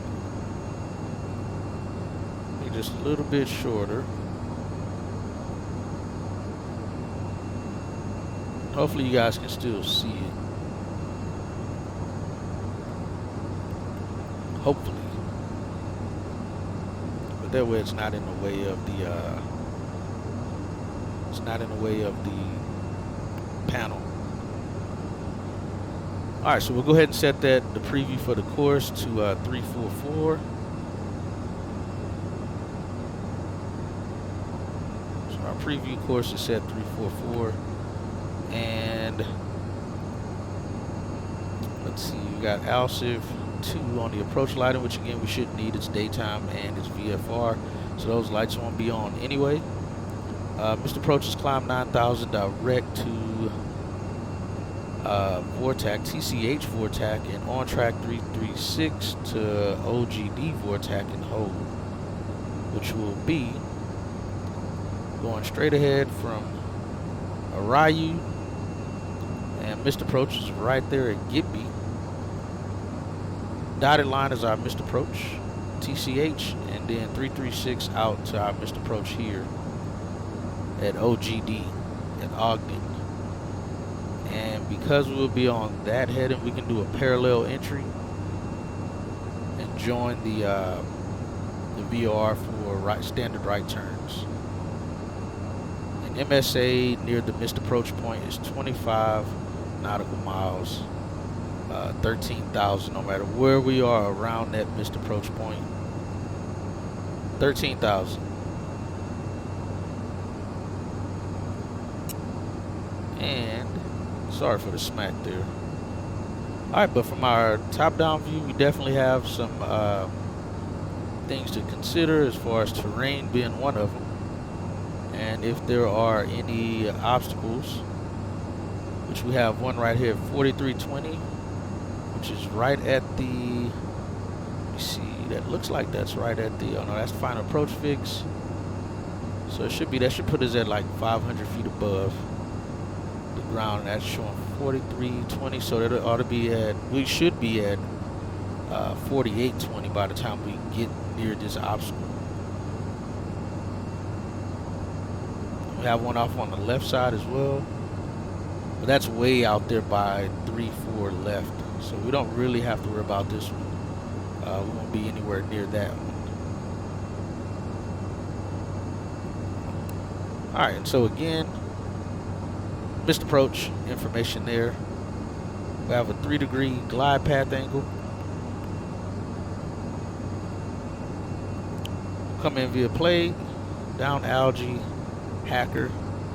Chevelle is going to be our final approach fix. We'll cross it at or above 6,100 feet. And then we'll descend on in our VDP. If we were doing LNAV only, which is what the asterisk is there. For LNAV only, and we have that same asterisk right there next to Gibby, saying that this VDP only applies if you're on the LNAV only, not a without vertical guidance. So if we lose that or don't have it, then we'll take in consideration of the VDP, or yeah, the VDP. All right, so we'll be coming in on the LPV. I believe this airplane can fly that. We're gonna see. We'll see if it can. I don't remember if I ever flown the RNAV approaching this aircraft. It's been quite some time, if I remember well.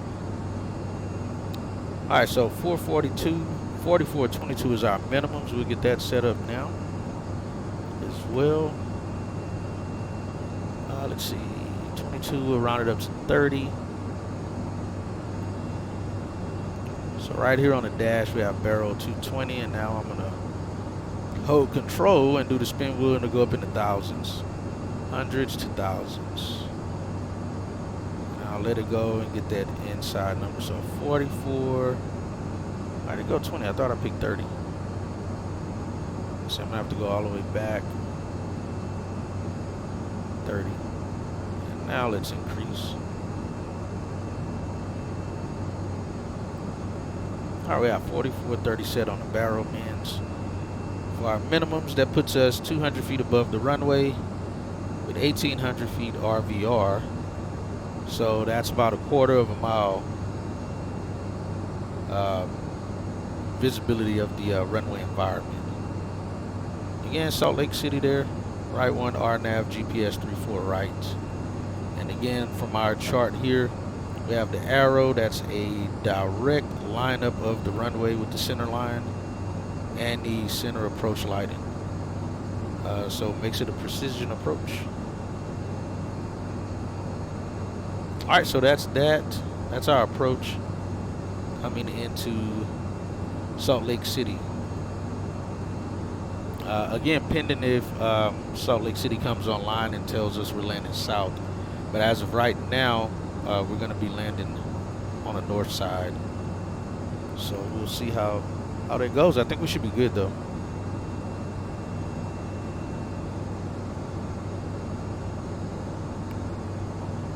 Alright, so I have all our information in. And we're good to go. Like I said, weather looks good. Getting in here to Salt Lake City.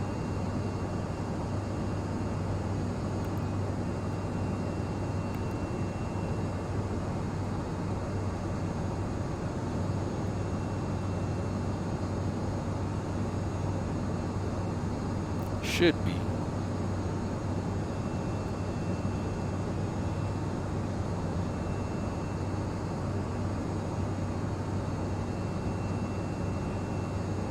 Oh, speaking of that, let's go ahead and get that in our flight plan.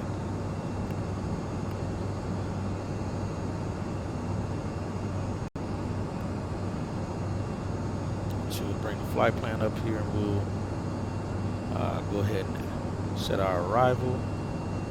So we have that already set. We'll pick our runway first, which is going to be 34 right. RNAV. Let's see, I think it's going to be via Plague if I'm not mistaken. Let me get this set up correctly though. Change runway on my 4th flight here. Alright, approaches. Well, it might be changing it up. It's saying the best winds are out the south now. Let me see what the winds are doing in Salt Lake City. Earlier it was calm. Yeah, it's 180 at 7. I guess I should have looked at that first. 180 at 7. That's still not too bad winds to land with. We have a 10 knot limitation on the tailwind speeds. Let me see what the TAF is saying. We still got, I think it was 2 hours. It's not right.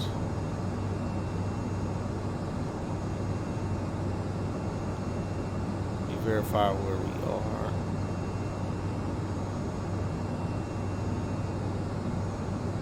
We still have 1 hour left. I don't see the, actually, yeah, I don't see the wind's going to change between now and then.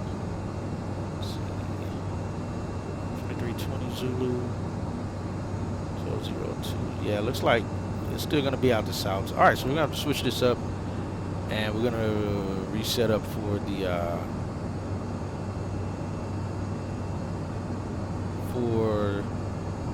oops, wrong one. For a south landing. That's what we're gonna do. Alright, so let me pull up another chart. Let's go back, pull up the right approach. So let's see. We'll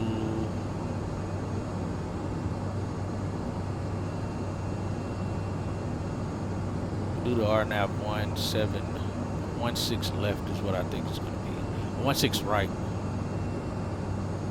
Approach. It's always a beautiful approach though, landing into the south. So 16 left, do get RNAV.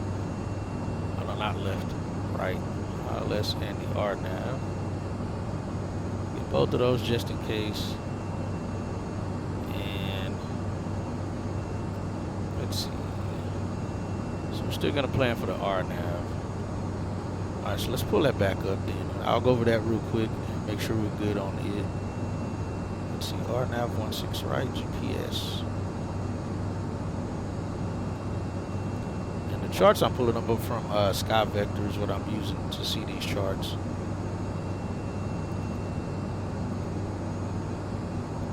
Alright, so we're going to change our preview for our course. We're going to switch it to 1 164. Alright, 164 there. I'm going to switch it here in the FMC as well.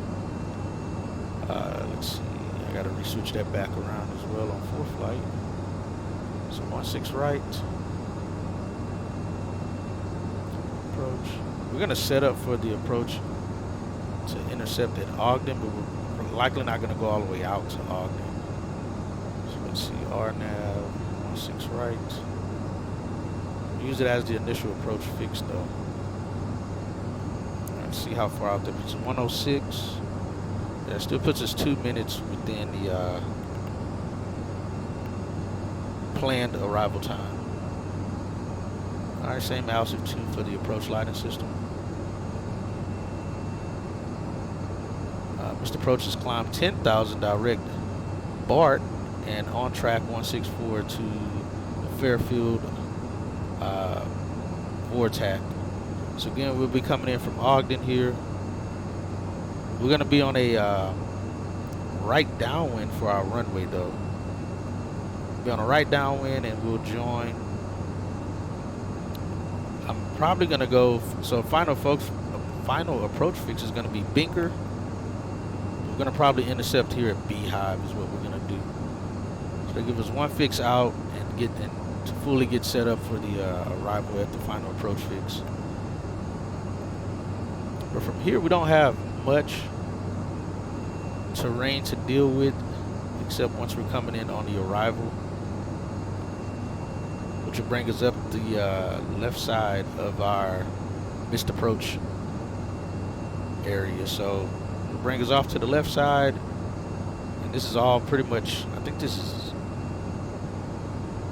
is water out here if I'm not mistaken. Alright, MSA around runway 16 right is going to be 12,700 feet. So we have Ogden as the initial approach fix, but like I said, we're not going to go all the way out to Ogden. We're going to likely intercept that Beehive to bring it on in. But again, for the missed approach, we get to the missed approach point here at 16 at the runway. We don't have it in sight. We're going around, which is our dotted line, on to BART, and then straight ahead to put us 23.9 out at the Fairfield VRAM. If that's straight out, again, we can't just get a direct entry. Nope, no direct entry. So we'll come in from the north side here. Again, we'll do another parallel once we cross the final approach. Once we cross the Fairfield VOR, we'll do a 1 minute outbound leg, and then we'll turn inbound and join the inbound course to the VOR, and then do standard right turns. That's what we'll do. Alright, so on the profile view, you got Rough, Chiku, Beehive. So we're not even going to go all the way out to Rough. This is where we're going to intercept that turn inbound on that Beehive, unless we have traffic.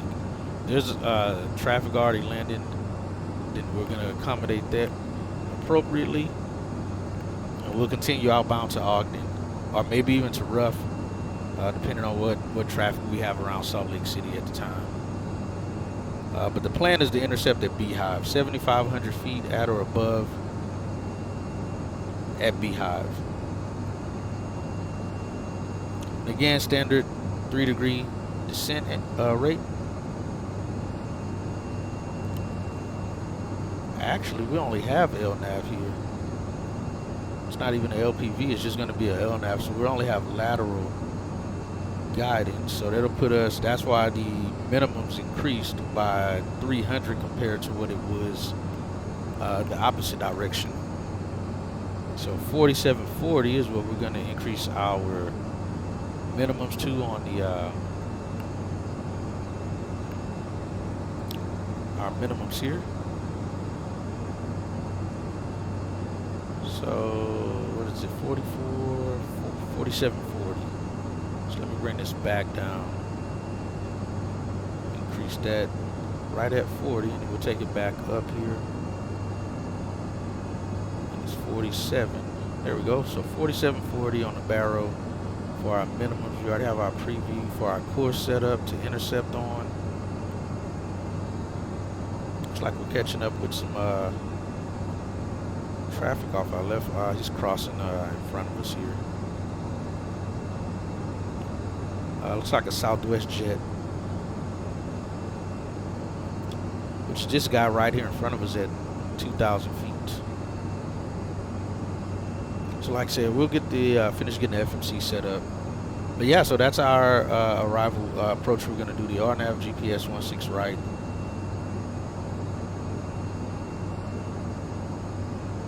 Oh my goodness, why did I pick 16 right? It should have been 16 left. I forgot that's 3-5. We'll just do 16 right, and I'll just have a little bit of a taxi. I'll just call a follow me car to get us to our gate. Is what I'll do. But yeah, we're gonna be landing on the furthest out runway, so we'll have a little bit of a taxi. We'll try to do a little high-speed taxi if we can, and go from there. But yeah, that's our approach. So we're gonna plan for that. Call that what it is.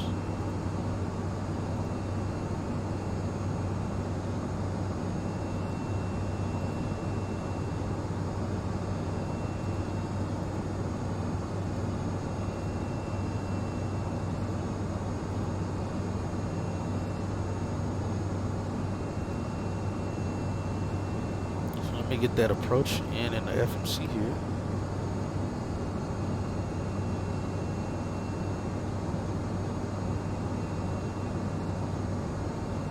Go back here so we can select the correct runway. Go 16 right. RNAV. Ogden.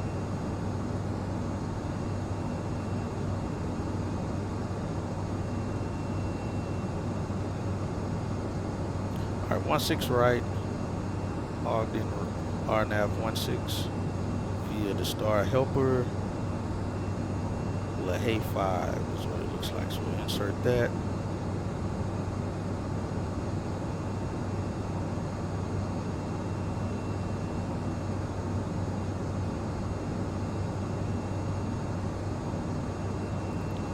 Helper back up there. Let's see.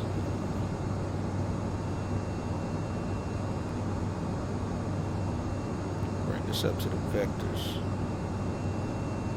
As Roy will activate. Let's see where our top of descent is going to put us at now. 37 minutes until top of descent. We're 59 minutes out.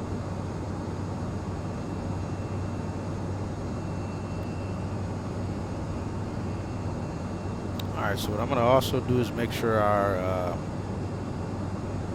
numbers are matching up on the arrival. So what we're going to do, let's get these folks some more water. Or something to drink anyway. Make sure my arrival information is all lining up correctly.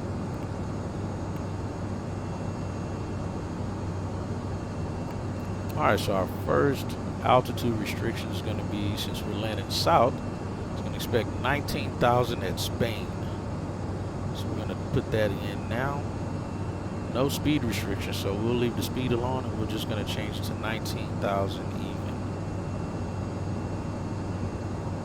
I'm sure it could have took 190, but just want to be sure. Alright, we'll activate that.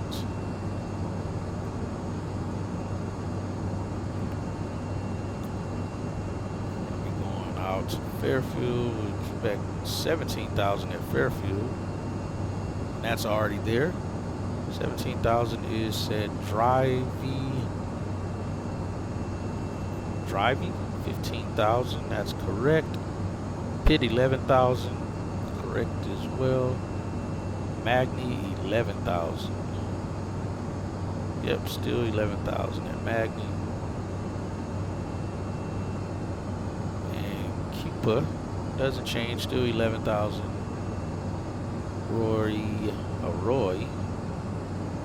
1016, it kind of breaks off. Oh no, Roy still, yeah, Roy goes all the way out. I don't think we're gonna have to go all the way out to Roy though, because Roy puts us out there at Ogden, so we're not even gonna go that far out. So as of right now, I'm gonna leave the FMS with the full approach for now.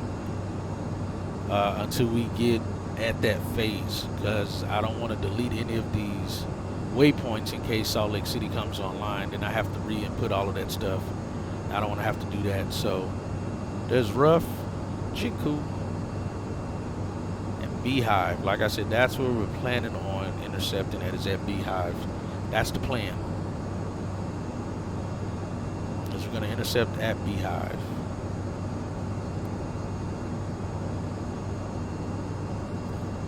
So, like I said, once we get closer in and I'm on that downwind leg, I'll adjust and change the approach information as needed at that time.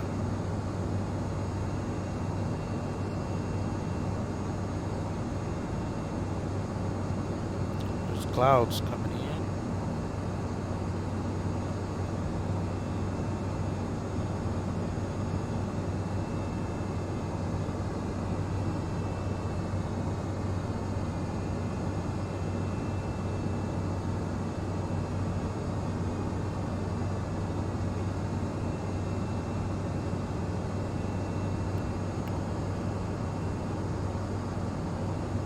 Cool if you can close the shades in here.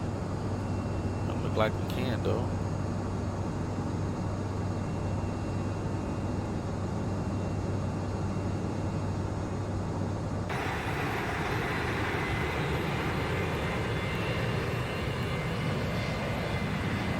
Alright guys, so we're all squared away right now for what we're going to be doing for our arrival and our approach. I'll be getting our V-speeds pulled up here shortly.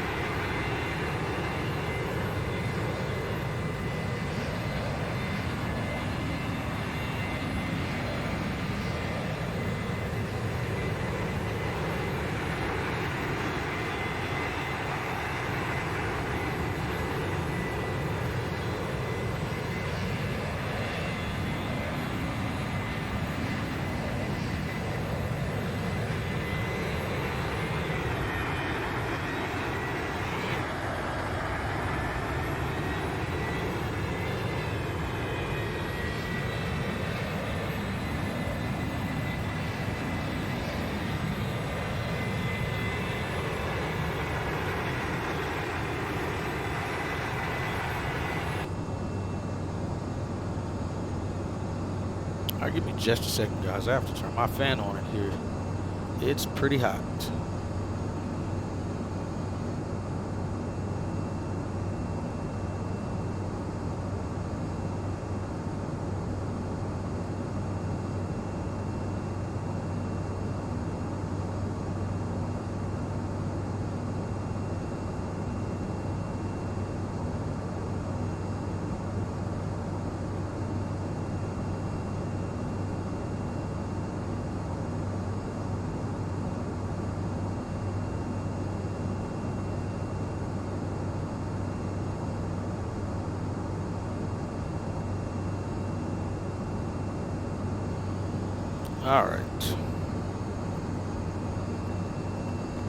Alright, folks in the back seem to be doing well.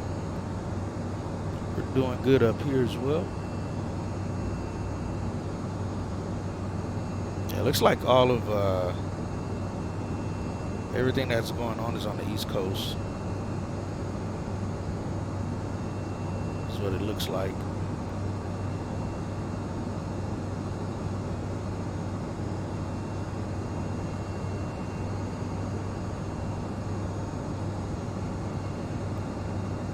We have Houston Center online though. Fort Worth Center's online. New Mexico's online. LA is always online. San Francisco, Seattle, you got Canada coverage as well right now. It's Friday Night Ops though. It only makes sense.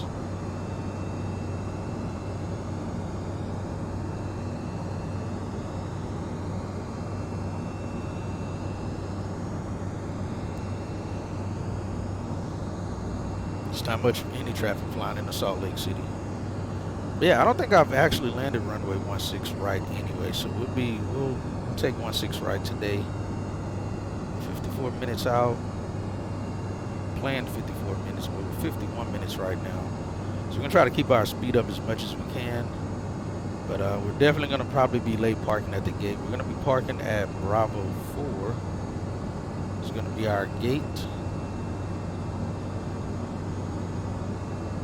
into Salt Lake City. And like I said, we'll run the poll once we land. We'll run that poll at that time.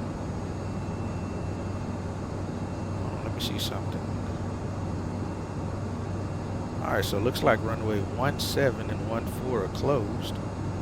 So we'd only have 16 left and 16 right anyway to land on. Yeah, this will. Oh, we got some traffic passing below us. See if we see him. See if we see him kick out the other side there.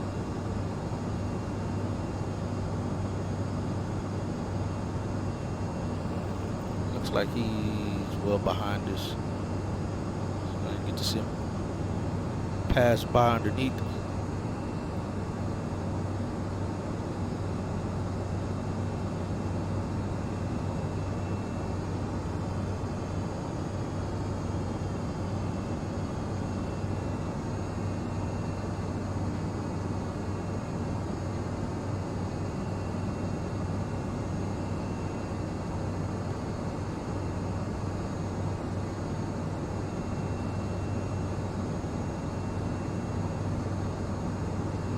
Looks good out here though, that's for sure.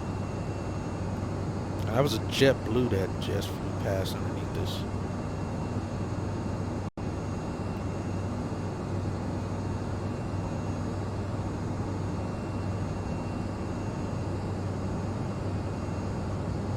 Alright, we're 49 minutes out.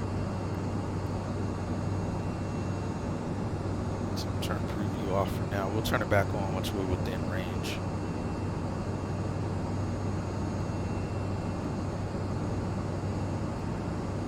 Got no complaints on the passenger cast. Oh, that turbulence should have put. Should I put my seatbelt on? Wi-Fi is good. This is great. A lot of feedback there. So far, everybody's happy. We have 73 on board, 73 in their seats, 39 in their seatbelts.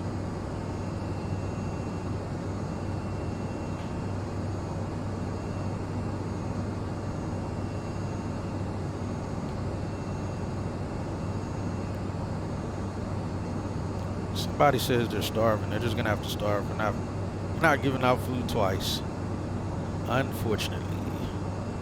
Although we could look at the food as just being snacks. And our luck, he'll get up and go to the bathroom. Oh, if I do push the button again, and still don't get anything to eat, so we're not gonna do it. They'll be fine. I don't want anyone crying about going to the bathroom when once we're on a descent and on the approach phase, so it should be fine. Man, it looks good out there.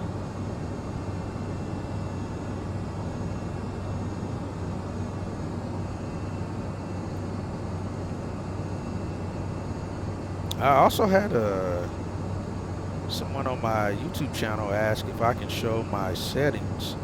So what I'll do, if you're in here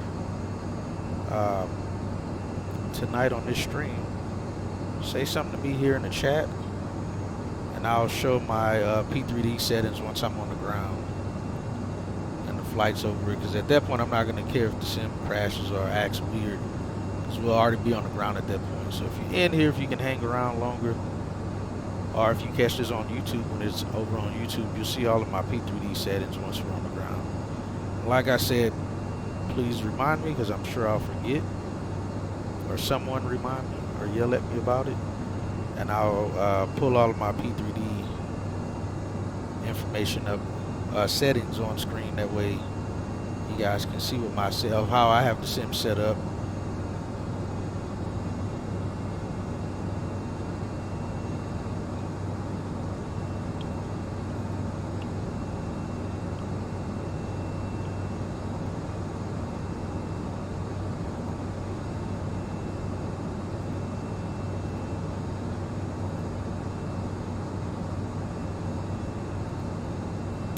go from there.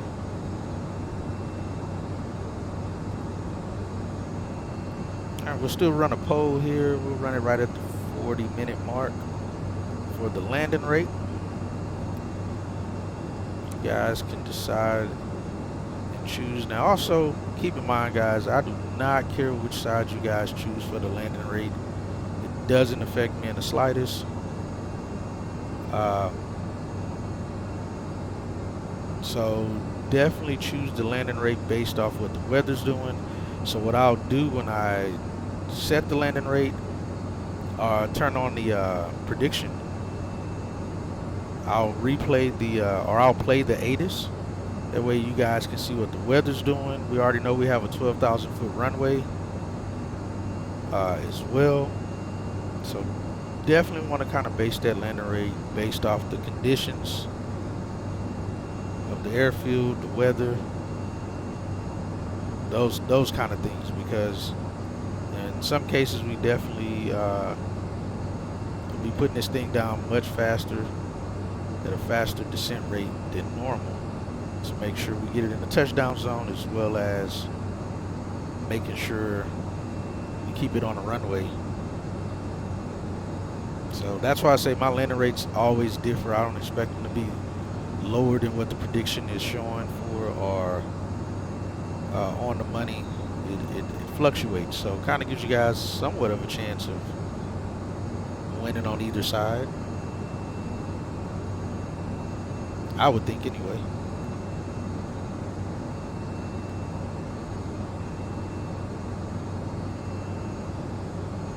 Alright, so let's see.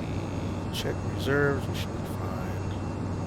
Let's see what it says we should have fuel wise. Yeah, so about 5,000. Earlier it was at 6.2 if I'm not mistaken. So we'll be good on that because we have it set for 2,500 on the fuel. Alright, we're 20 minutes from our top of descent.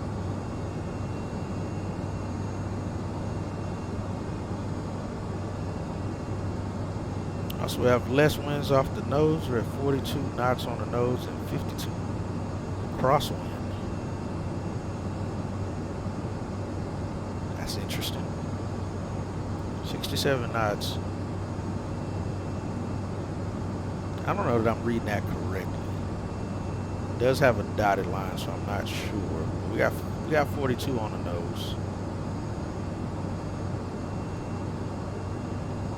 Is fluctuating though. Ground speed 408.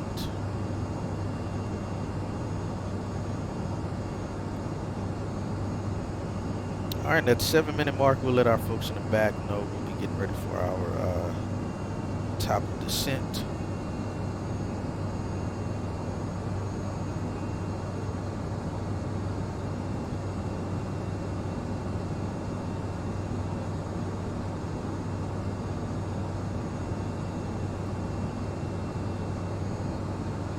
We'll go from there. It should be good though. Let's see. So while I'm doing that, alright, we're at the 42-minute mark. So in another 2 minutes, like I said, I'll turn the prediction poll on at that time. In the meantime, I'm going to go ahead and get my landing speed information. And then we'll start that prediction at that point. Let's see. 74,530.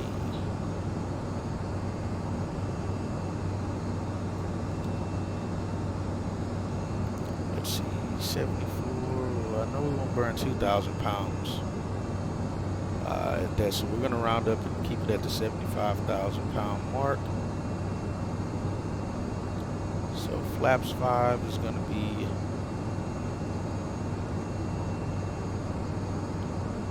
$134 on the VREF anyway. Let's move this over. Alright, let's go perfect knit. Landing data. Winds right now in Salt Lake City. 160 at 7.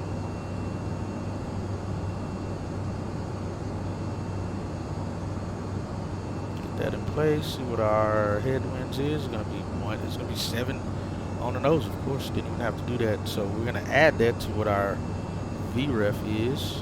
That's going to give us our approach speed. So 134 plus 7 is going to be 141 plus 5.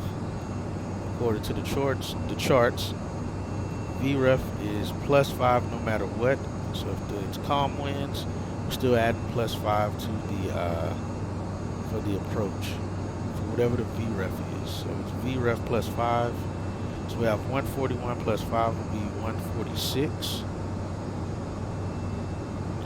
That'll be our approach speeds. And then VAC, go around, climb out flap settings depending on the company SOP is what it says. 75 is going to be 160. And VFS is going to be 193. So I'll get those written in here.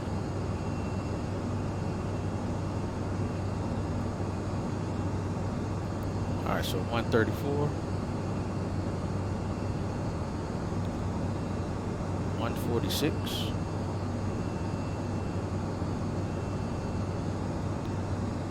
160.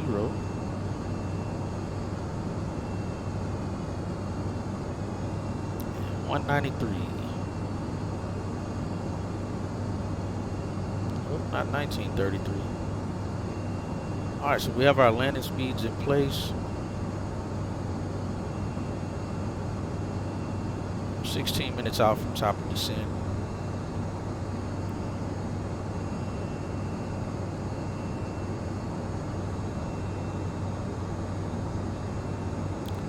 Landing into Salt Lake City. Like I said, right now we still don't have Salt Lake City. I hate when the weather does that. When the active sky just wipes the sky. The better transition than that. It is clear skies over the area right now. It'd just be nice if the skies would clear the correct way. Alright, so with 38 minutes out, I'll go ahead and start that poll. Play the ATIS. Actually, you know what? We're going to start at the 30-minute mark, because even when we're 30 minutes out, we're still not really going to be 30 minutes out. So the poll will still end just beforehand. And that way I can play the ATIS information at that point as well. We'll know what we're getting.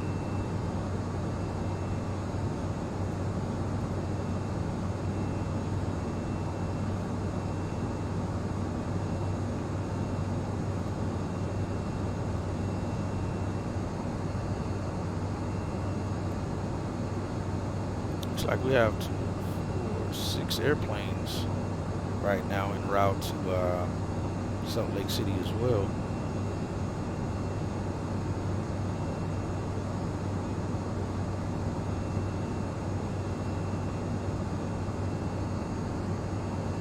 AI airplanes anyway. I'm not sure how many VATSIM, how much of my VATSIM traffic is actually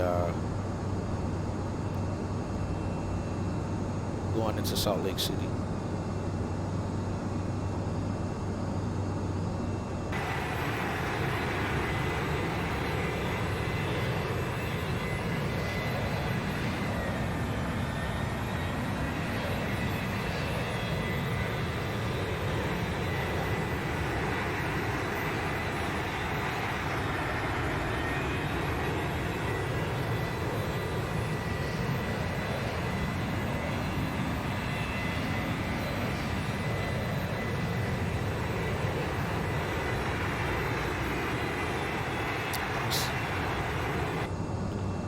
How much traffic we have.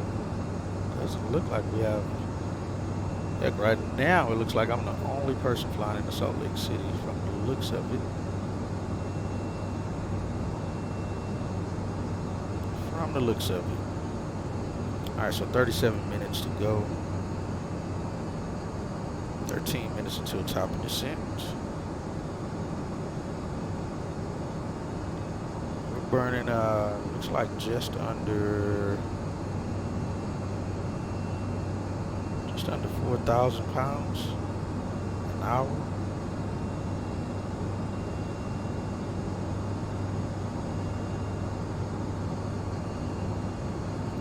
3450, 3370. That's been about the same since takeoff. So that imbalance is not off by much. It's not off by much at all.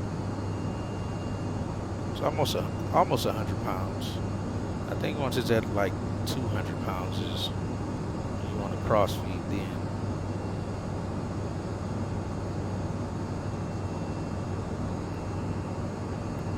So yeah, we'll get this flight going. Right now I'm on call at work, so unfortunately I haven't been called out. And I was worried about getting a call today. Unfortunately I didn't. And it's already 9:30, so I'm definitely not going to get a call at this point. And I'm on call tomorrow, after work tomorrow as well.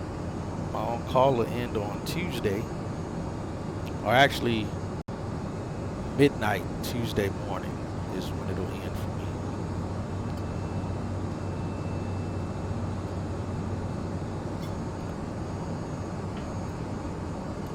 Everything will be back to normal for another 3 weeks before I'm right back on call again. Typically, I don't get called out after hours. It rarely happens. So I'd say in over the year and a half, almost 2 years that I've been on call, I've only been called out once, and that was on Super Bowl weekend. I had to go out.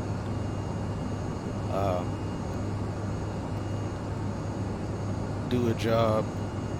Fortunately, it was right down the street though from the house, so that all worked out for us as well. All right, so yeah, if we're landing southbound, let's see how quickly can we exit. Actually, yeah, well, actually, we won't use any auto brakes. It's not gonna matter how quickly we get off. We'll definitely be on the ground and off for Alpha 6. On the ground and stopped by Alpha 6. Alpha 6 is half the length of the runway. It should take us 6,000 feet to stop the airplane. So we should be good. We'll see. Worst case, we have the high speed exit at Alpha 5. We can exit there, worst case.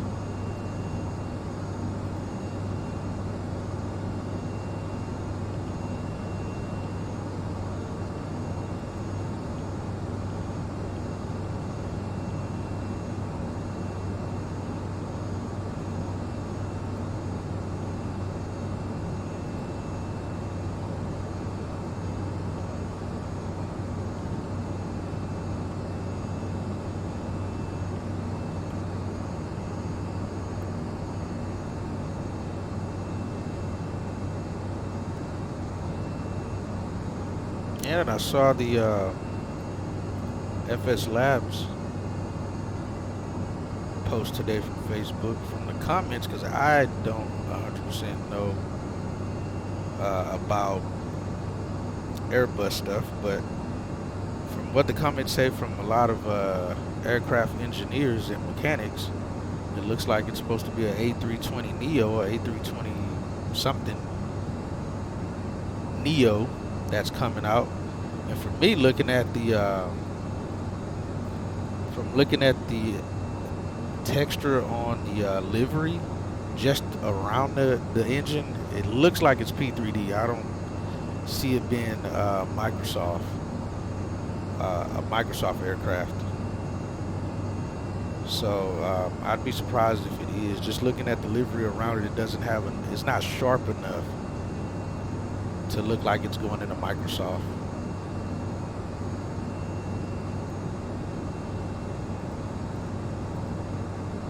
But we'll see. We'll see how it goes.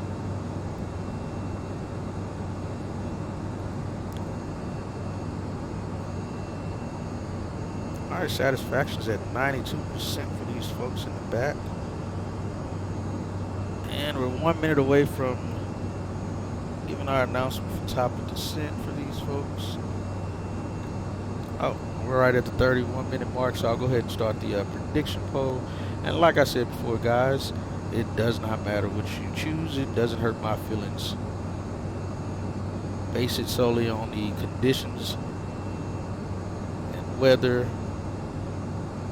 all of those things.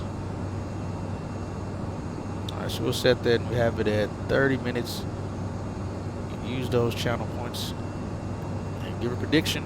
I don't have a exclamation prediction thing set up. I don't have that. So, but you can put it in a chat if you want, just what you think the landing rate will be. But you definitely can utilize the prediction to bet against each other and win a lot of channel points. I'm trying to add a lot more things to the channel point system, so these points will be worth having and using. So prediction poll started and we're right at 30 minutes out. So I'm going to go ahead and also play the ATIS information. So that way you guys, I probably should have played it first before starting it, but we'll go ahead and play it. Kilo Sierra Lima Charlie Airport information, Quebec 0254 Zulu weather wind 149er at 7 visibility 10 sky condition ceiling 6,900 overcast temperature 4 dew point -10 altimeter 3039er advise on initial contact. Alright, so that's it. It looks pretty, sounds pretty normal, pretty textbook VFR-ish. Kilos. So that's what we have.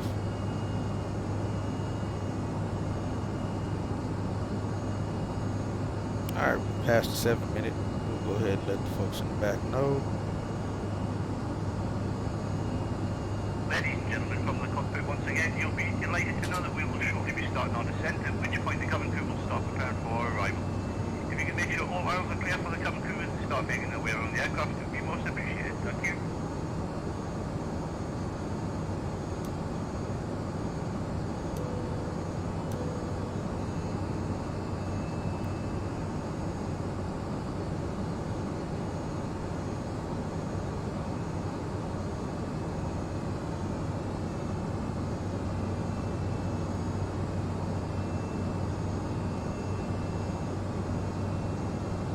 Spain is 17. Spain, we'll go ahead and set it for there. 19,000. Go ahead and set it down to that. It'll send as necessary on that flight path. Yeah.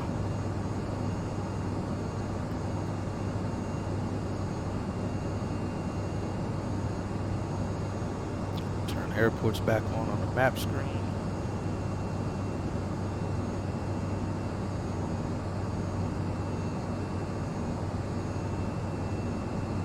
Oh, Cruise with the 250 points for the payware on ATS. Thank you, sir.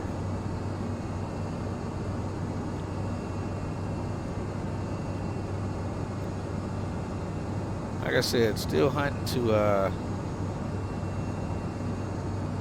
go ahead and get a payware truck there. Appreciate the points.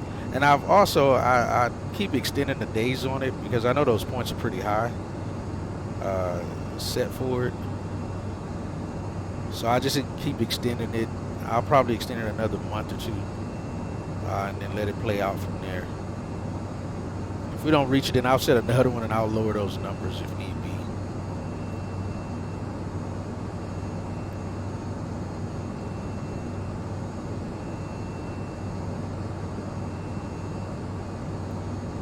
Alright, so we're coming up on top of the descent now. We've already gone over the arrival and the approach.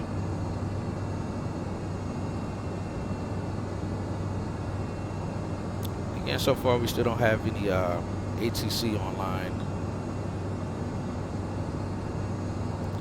Alert our folks in the back so they can get themselves situated. Everyone's seated.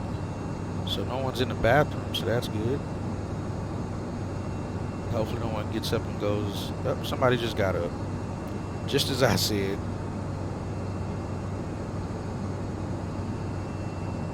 Just as we said, someone gets up. They have time though. Have some time.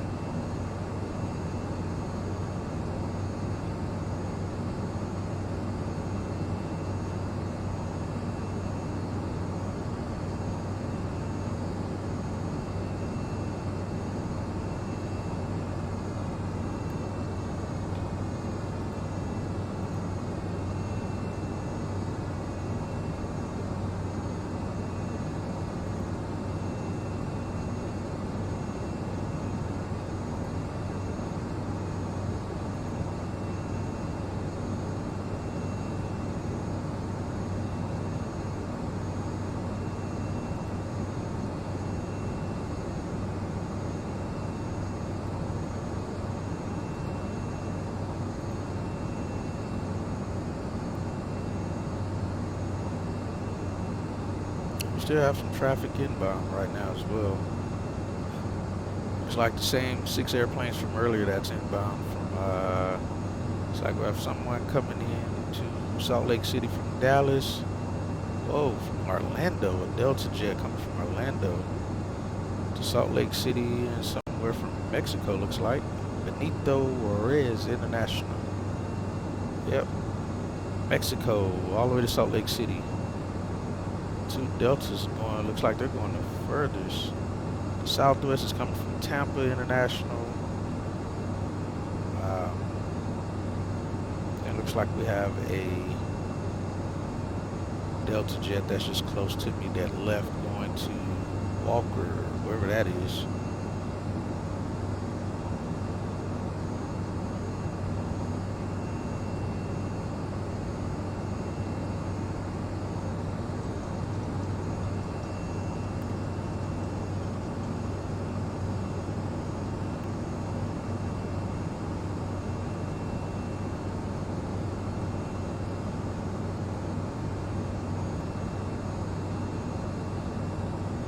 And there's the clouds again, as usual.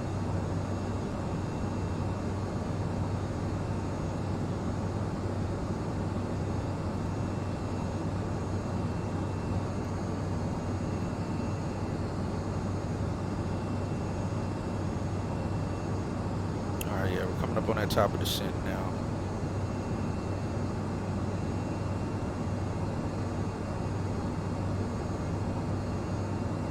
4 minutes out. I've already a minute behind the prediction poll there. This is kind of what I wanted to get. I wanted to try to get here as the sun was going down. Sun's still up, but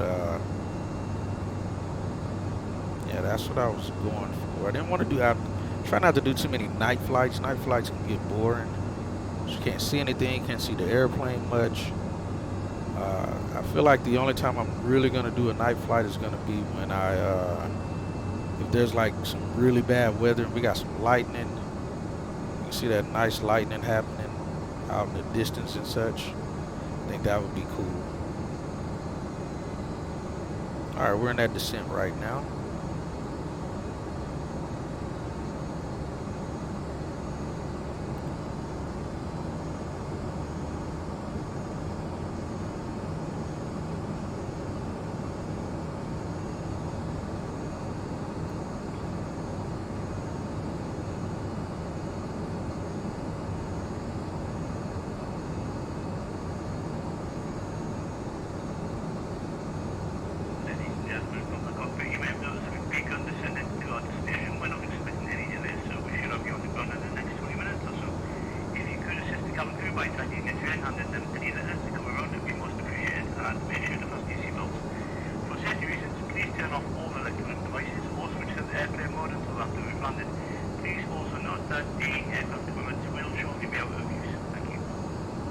We are depressurizing.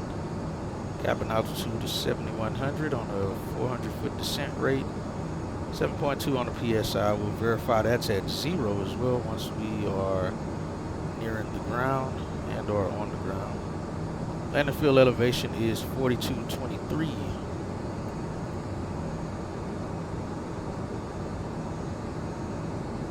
Once we pass 18,000, we'll go over our descent checklist. Then onto the approach checklist. So again, our missed approach altitude, missed.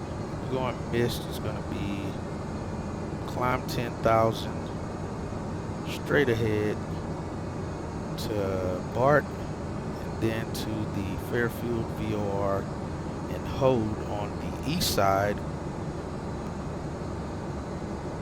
Right-hand turns.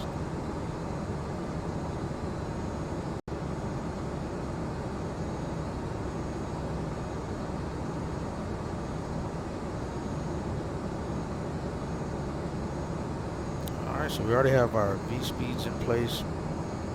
FMC is already set up and ready to go. What is our Status.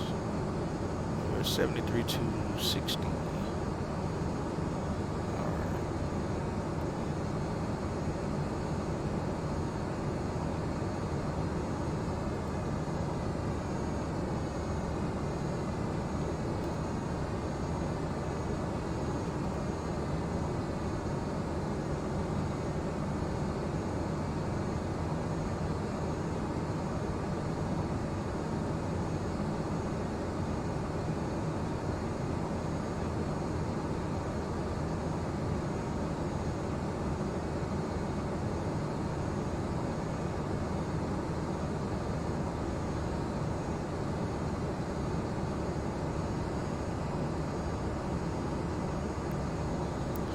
See something here.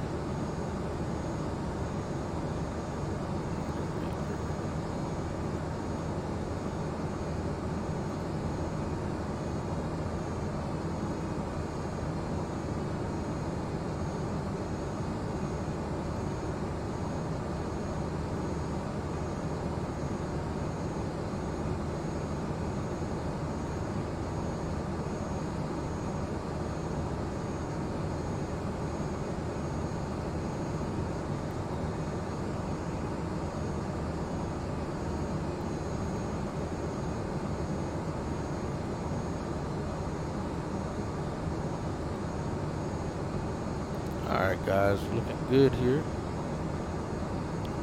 Starting to get a little bit of clouds here.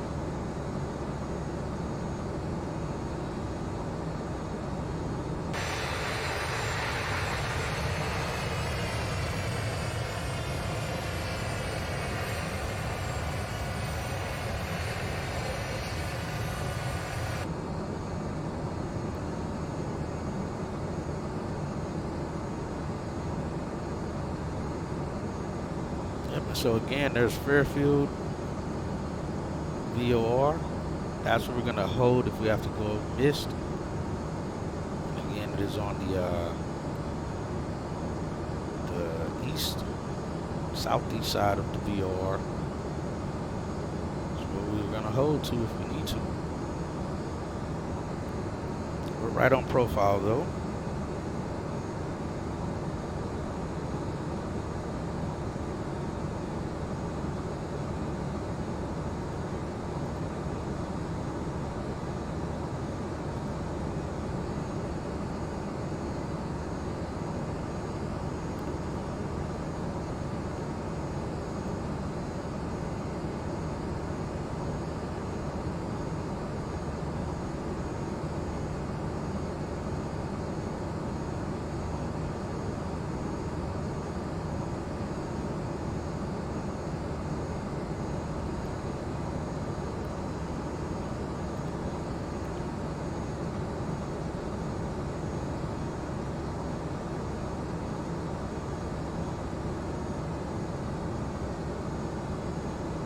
Go ahead and set 18,000 on the altitude. 17,000, sorry. Set 17,000 there. For the next crossing restriction, and we'll set the altimeters to 3039. Should be good.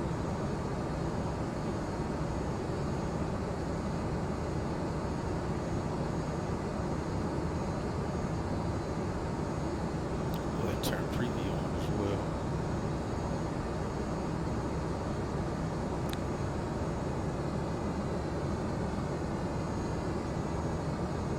TAT is -3. All right, folks.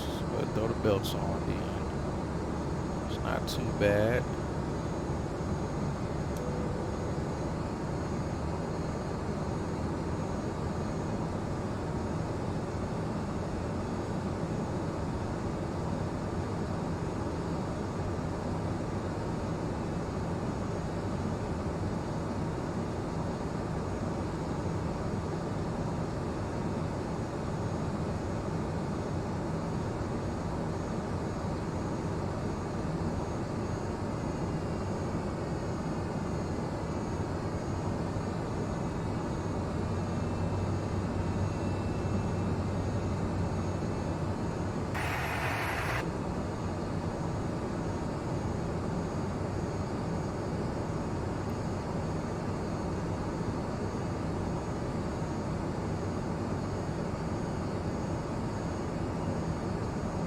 Start down to 17.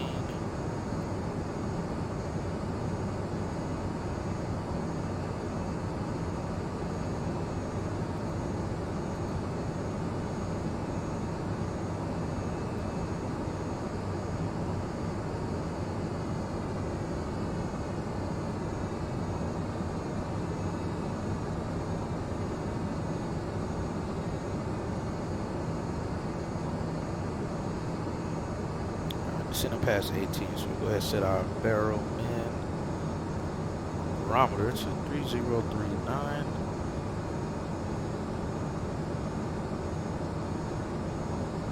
Alright, fortunately the standby changes with my side, 3039 as well. So 3039 again. Captain side there.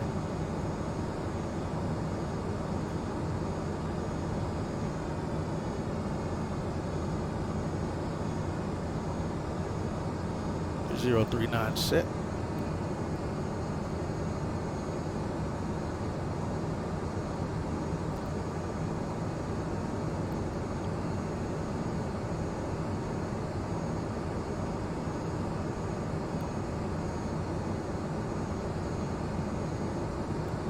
Verify the ATIS information one more time.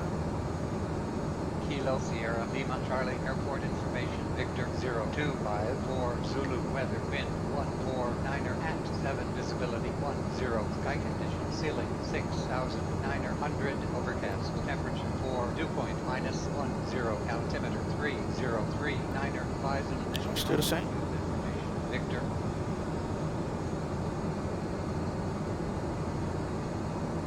Kilo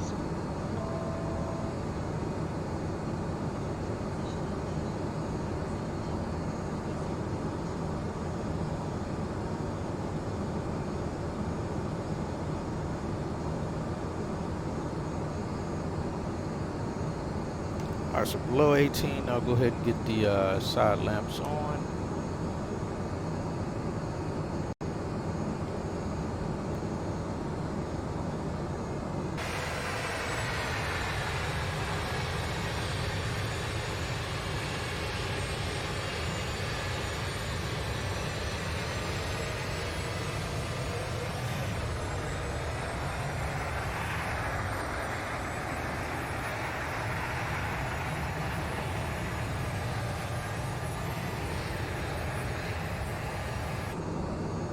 Alright, below 18,000 altimeters are set. Again, we're not using any auto brakes today. Landing data V speeds are already set as well. Descent checklist completed.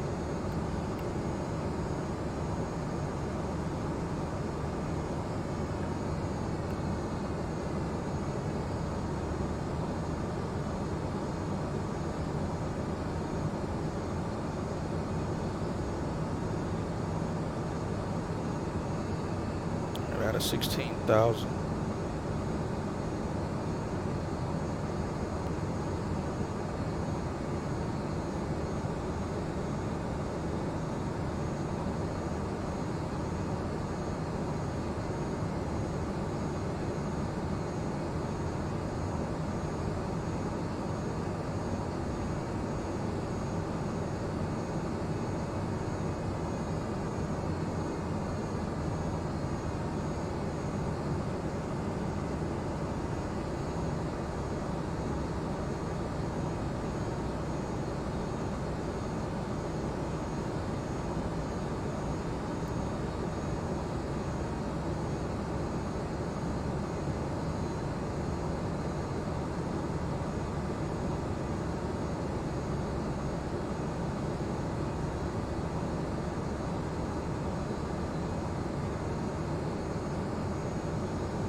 Alright, so looking good. I'm just making some adjustments here. Just like I said, we're going to intercept that Beehive. So far, we don't have approach online right now. So we'll continue down. It puts us 7 minutes out at this point.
Slow down to 210.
There's the airport there. We have a couple airplanes in front of us that's landing on 16 right as well, which you guys can see right there.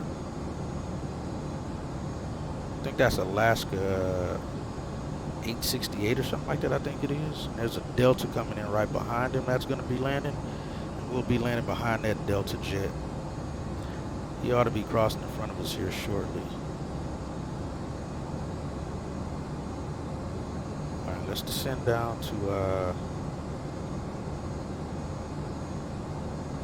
going to go down to 9,000 is what we're going to do. Ready? Let's go down to 8,500. Switch to vertical speed mode.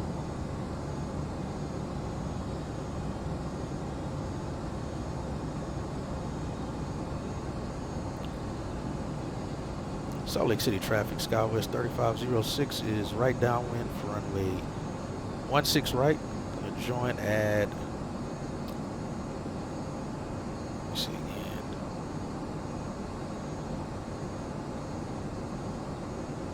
Alright, Salt Lake City traffic, SkyWest 3506, right downwind 16 right. Gonna join the RNAV at Beehive, Salt Lake City.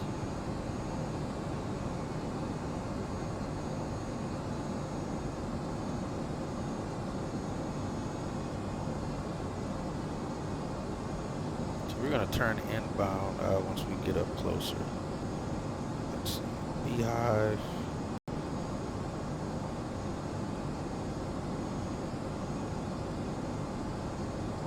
Bring it up here at Jiku.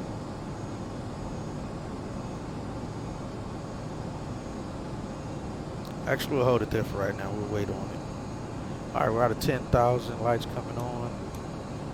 Built's already on, let our folks in the back know. We'll get all the lights on there.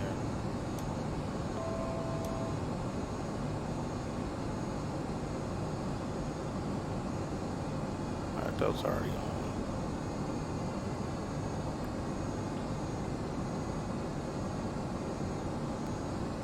Belt signs are already on there. So yeah, we'll hold this, and then once we cross Beehive, we'll bring it back around. I think that's the Delta jet right there. There's another traffic lane in 17 out there. That's all AI. There's no one on line right now that's flying into Salt Lake City. Not right now, anyway.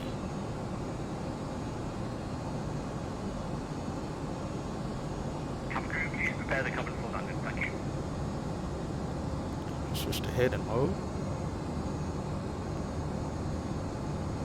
Let's have a SkyWest jet inbound right now.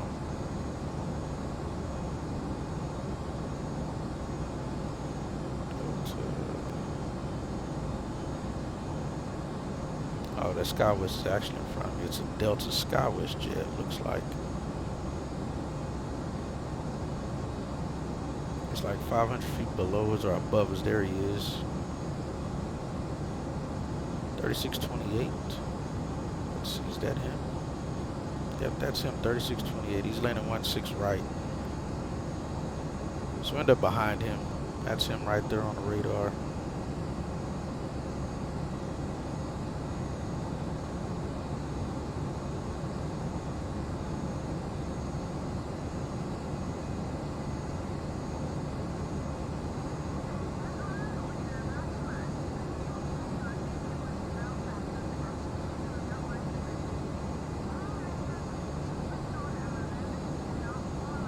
Slow down some more.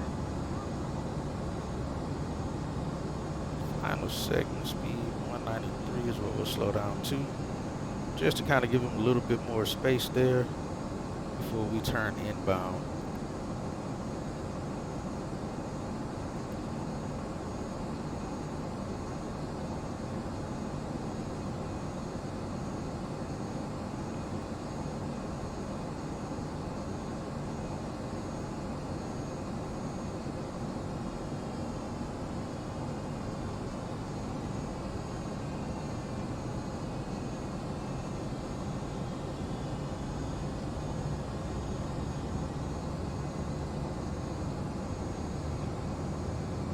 Alright, he's within the range outside of us.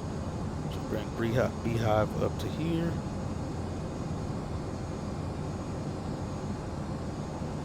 Oh, what that weird turn there is. Let's see something. Let's see if we go direct. That's a weird turn.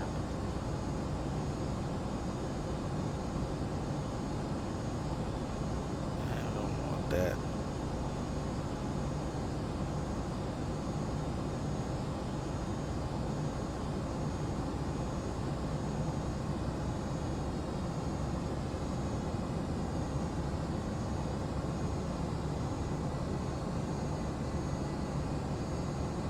Do a turnaround, then we'll join this properly. Descend down as well. Get them seated. Cabin crew, seats for landing, please.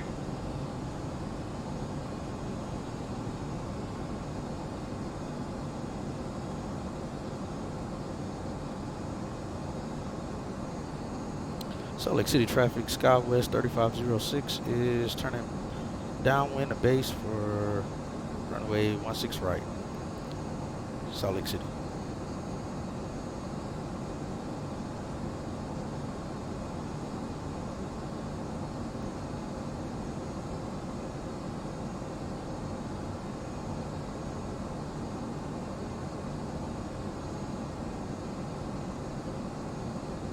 There we go.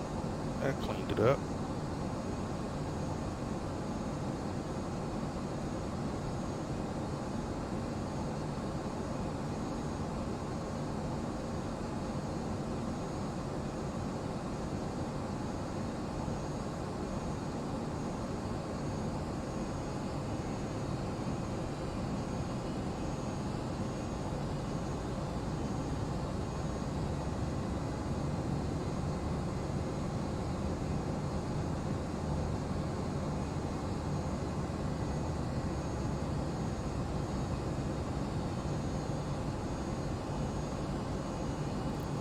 flaps 1.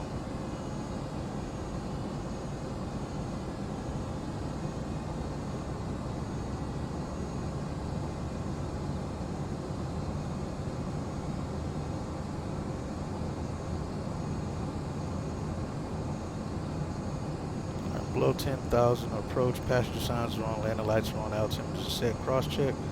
And we'll go over before landing gear here once we intercept.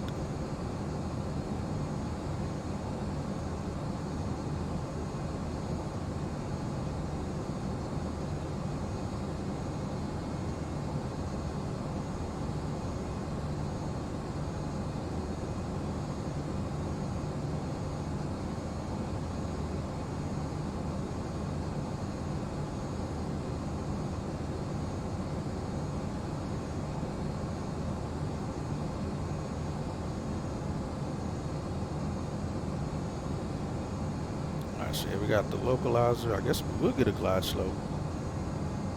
Alright, yeah, we got the glide slope as well. Alright, we'll set the altitude to 10,000.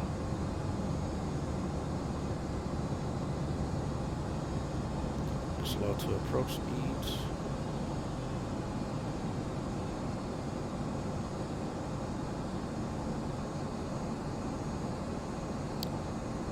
Salt Lake City traffic, Skywest 3506 is 11 mile final, runway 16 right, Salt Lake City. Alright, go flaps 2.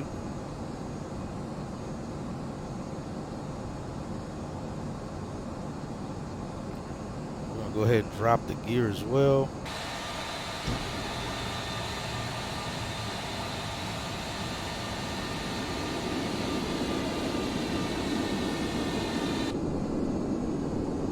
Alright, gears down, 3 green. Again, no auto brakes. We're slowing down, we'll go flaps 3. I already got our folks in the back seated. All our lights are on up top. Missed approach, altitude is set.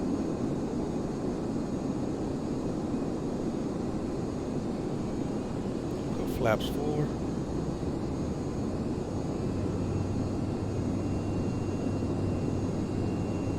Maybe this automatically backed up the ILS. I feel like this should have been. We'll go flaps 5. Let's get ahead and set. Yo, F&L. Let's go auto throttle off.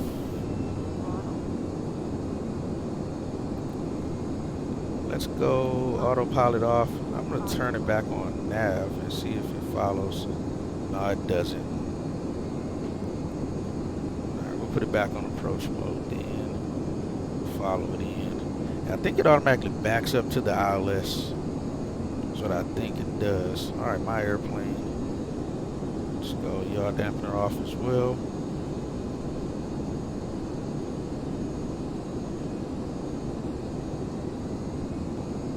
Wind's coming off our left now. See, we're kind of getting pushed over there. Alright, 3 green on the gear. Flaps are set to 5, no auto brakes. Salt Lake City traffic, Skywest 3506, short final, 5 mile final. Runway 16 right, Salt Lake City. Oh, sweet. I hope work's going well for you, my friend. Alright, 740 feet above minimums.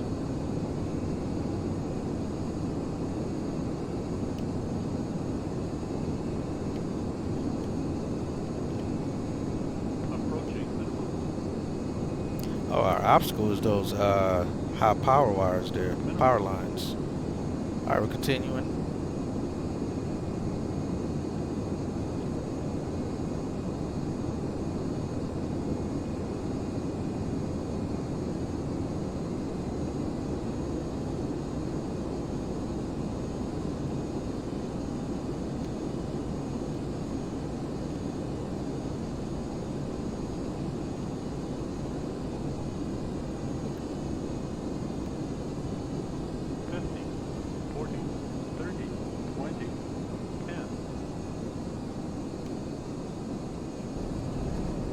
Runs into the wind. Gear down. Go reverses engaged.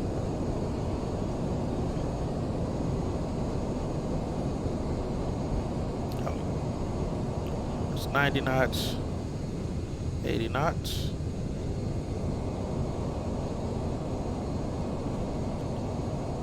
We'll do auto manual braking. 60 knots, reverses disengage. We'll exit at Alpha 5 up here. And like I said, I'm gonna just get progressive taxi, so that way we can get to the gate, because I know my chart is not what it's cracked up to be.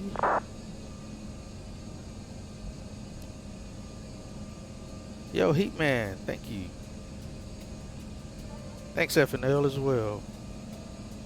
Alright, so yeah, I'm gonna get progressive taxi. Lights should be coming on here on the ground here too. Let's see, we're clear of the hold short. Salt Lake City traffic, SkyWest 3506, clear, runway 16 right, Alpha 5, taxiing to the Bravo terminal, Salt Lake City. Alright, let's get, let's see, APU started.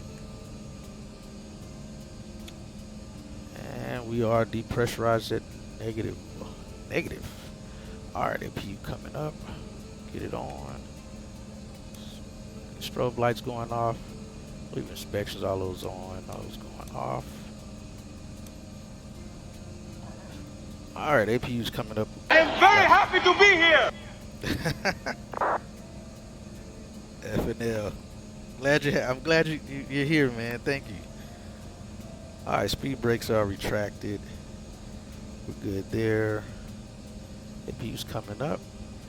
Switch over to this. We'll switch back over to FMS. Guess I could have called these guys up while I was here. Next, let's go on to Bravo 4, 3, 4. Yes, give me a follow me. I have a good feeling we're gonna get lost. Last time I landed on this side of the airport, I got lost. So we're not gonna do that again. Alright, altitude to 0. Speed to 0. Yeah, thanks for being here, guys. I appreciate it. Hope you guys enjoyed that. Get trim back set to 3 there. And welcome back to Salt Lake City. Alright, I think we're all set on the after landing check. Yeah, APU is up. Everything looks good there. Alright, we'll roll on behind this fella. I know the feeling at times, right? Alright, let's get rolling behind this guy and get to our gate. We're 5 minutes delayed already.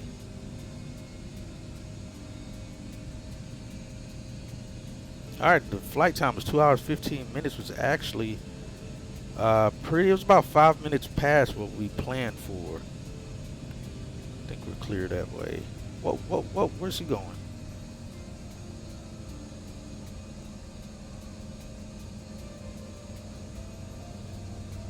This fella.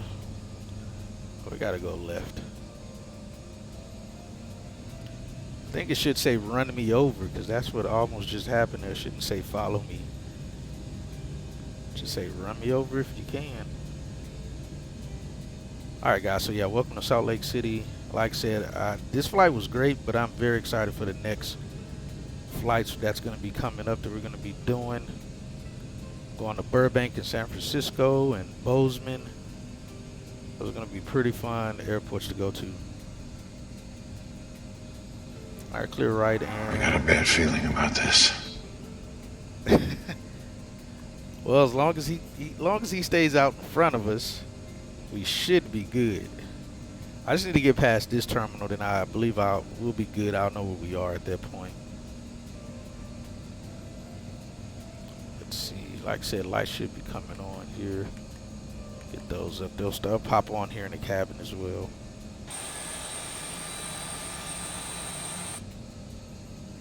But yeah, we landed about 5 minutes past the time we were scheduled for what we filed our flight plan for en route time, which was 2 hours 10 minutes. As you see there, we were on the ground in 2 hours 15 minutes. From wheels up to wheels down.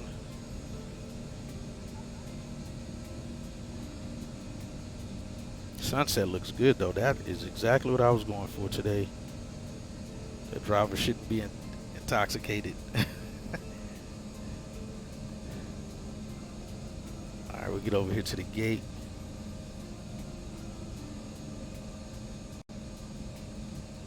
Well, folks, we're taking the scenic route today. Again, I was actually wanting to land 16 left, but briefed the 16 right approach. So that's what we went with. Because we would have briefed a third approach plate had I went ahead and went for 16 left. So I didn't want to do that again, and ATC's not online, so we're good. We'll just stick with what we set for.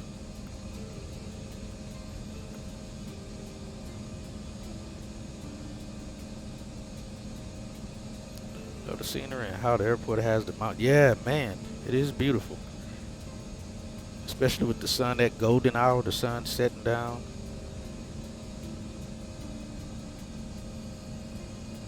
See, I feel like I should be... Yeah, see, I would have still been lost. I thought I was going to be parking in there.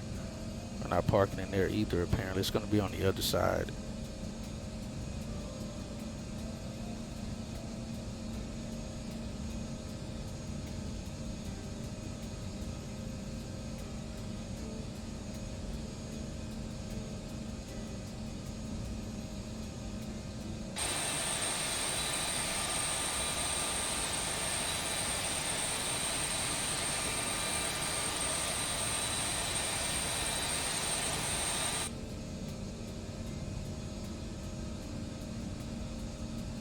Clear left.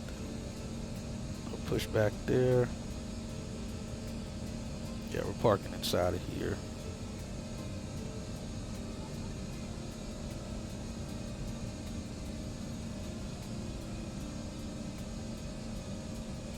I turned one too early. Oh well.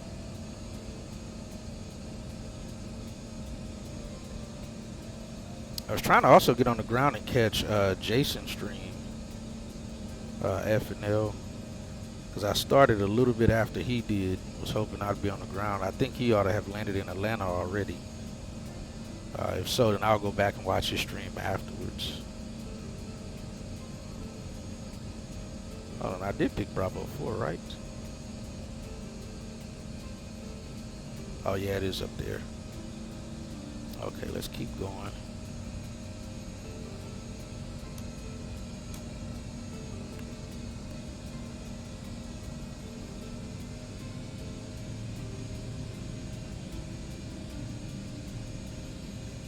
Minutes delayed.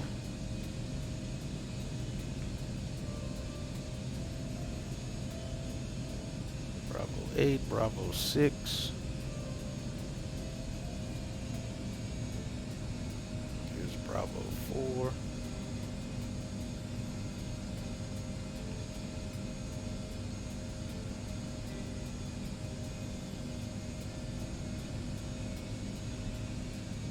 Sorry it's so dark, the lights hadn't kicked on here at the airport yet.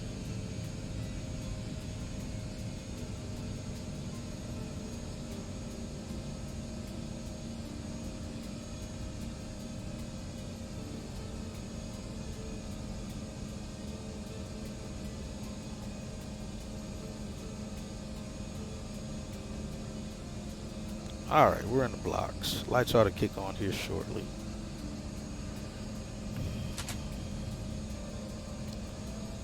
That's the only thing about this airplane is the lights are in sync with the world lights of P3D. Alright, we have APU up. So right now we're shutting down in the dark here for the time being.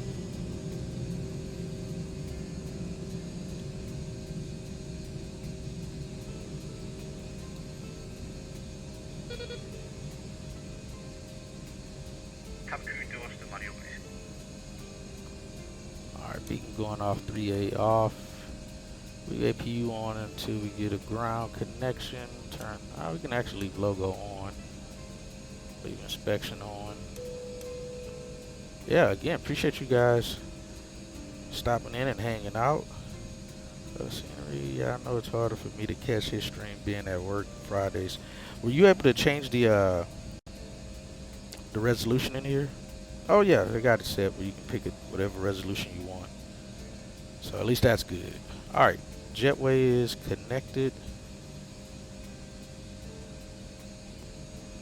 Cabin crew, the aircraft is secure. Please open doors. And again, we're depressurized, which allows us to open the doors. We apologize for the slight delay in getting you to your destination, but you are now free to deboard, and we look forward to seeing you soon.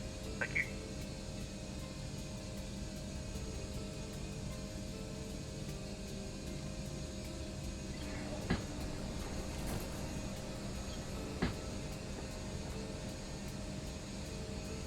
Alright, that oh man, a 101? How did I get a 101? That doesn't even sound right, a 101 landing rate. Yeah, the lights should kick on here shortly.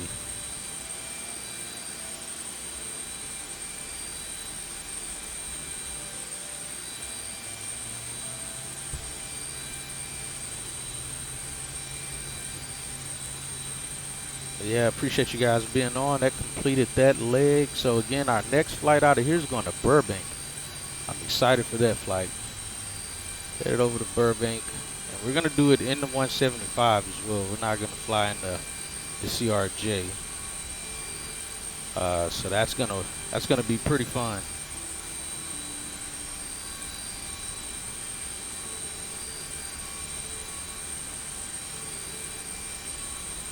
All right, let me also start the poll while we're getting deboarded here. That way, again, you guys can add on to where we are going to be for next month's hub. And again, max amount of votes count.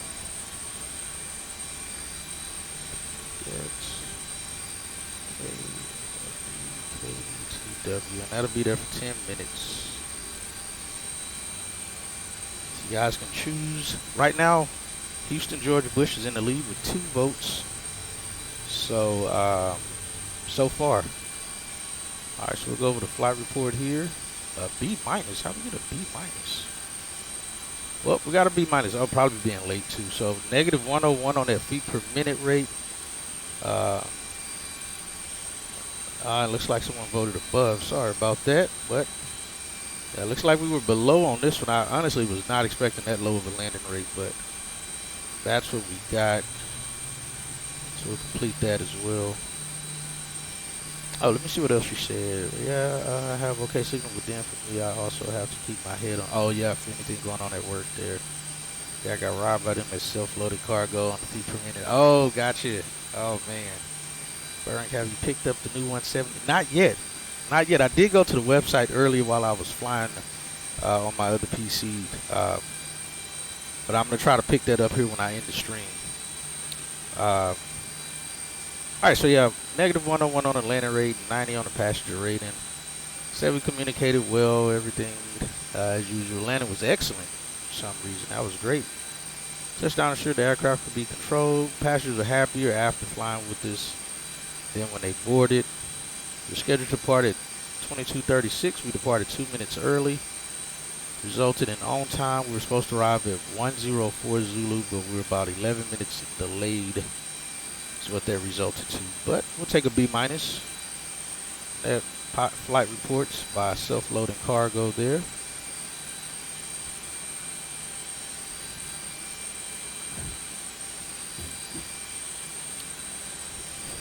So what I was also going to do, because like I said, someone on YouTube asked me yesterday if I can show my settings for P3D. So I'm going to pull that up after we're done deboarding, and just to kind of run through it, because again, once this is over on YouTube, you guys can just pause the screen to see what my settings are. So I'm going to go through that pretty quick, just on the display settings and the world settings, I think is what it is. Just kind of skim through that so you guys can see what those settings are, because I don't want to have to make a separate video just for that. Although I may make a highlight out of that and just leave it as a highlight on the channel. so that can be seen if somebody asks again. I got in so late I could not predict. No worries, man, no worries.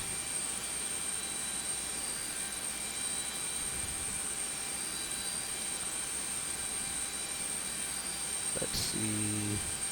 Yeah, no worries at all, F&L, man. We have plenty more legs to go to do that, so all is well.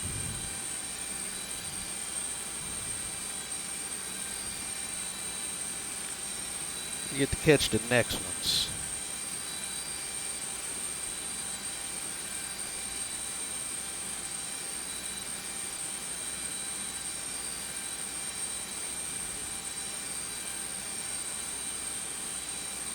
Alright, so we're getting these folks off of the aircraft here. We got the bay doors closed.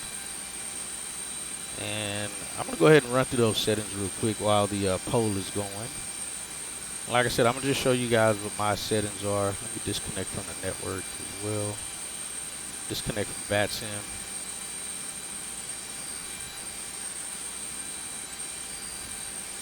Like I said, I'll just show you guys this real quick.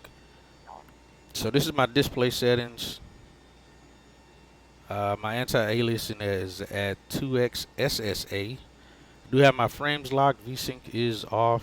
Mipmap is on. So this should show up well in the video. My world settings.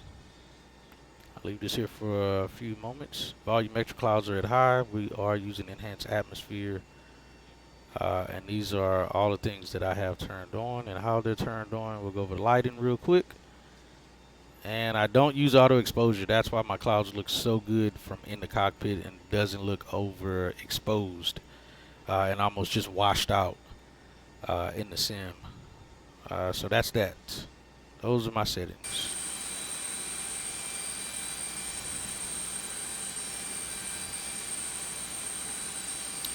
But other than that, I again appreciate you guys for stopping by. Man, that ran right into 3 hours. I was hoping that would not be a 3-hour stream, but it was. So other than that, again, I appreciate you guys for stopping by, hanging out. Again, we'll see you guys on the next one out. Actually, we're gonna wait for the poll to end. It looks like it's almost over with. Yeah, we'll wait for that to end. Give you guys time to do that before we end it. I'll hop in and shut down the APU. Get the GPU connected. Connected now. Shut down the APU there. How much fuel did we land with? 4570. Let me write that down. 570. All right.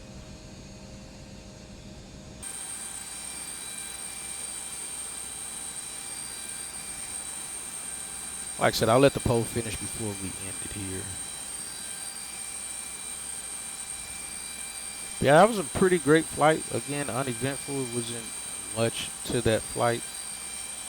But yeah, hopefully we'll be doing that Burbank flight tomorrow, maybe, when I get off work, is the plan. So we'll see how that goes. And that's going to be fun, though. I'm excited to do that flight.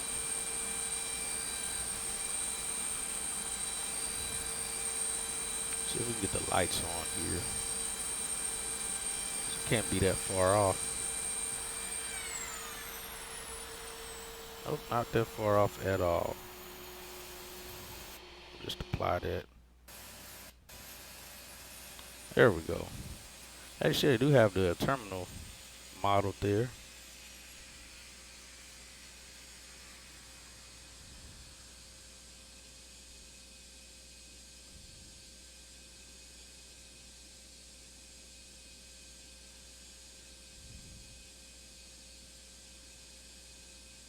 I don't have much traffic there.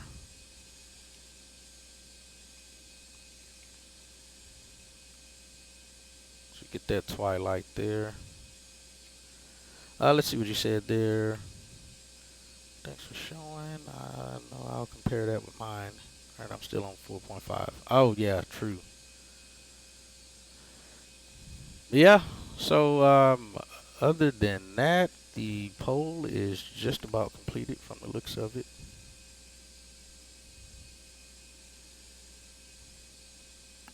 Let's see. Yeah, that's almost done. So yeah, if you guys want to get a vote in for next month's poll, or next month's base, where we're going to be based at for next month of April, you guys can get that in and we'll go from there. Yes, and it also kind of gives, that's what the guard rays is. So as the sun keeps setting, you'll kind of see it twinkle across the sky of like the sun rays shining through the atmosphere and the clouds and such. It's pretty cool looking. The only thing though is the guard rays only shine upward. You don't see the guard rays that shine downward when the sun's up and shining through the clouds, where you can see those little nice sun rays beaming through the clouds. I hope they eventually update that to get it on both sides of the clouds. That would be pretty cool. You know, Jason sounds like he wants to dump it. Yeah, well, you know, he's been saying that for a while. Especially when he first switched over to 5.1. He hated 5.1 because he was having so many issues with his computer. He was saying that, but, you know, it is what it is. As long as he's enjoying it and having fun and everyone else is enjoying it that's watching, then, you know, that's what matters. That's what counts. There's an airplane landing 16 right. I'm trying to see if I can see him. Oh, there he goes out there.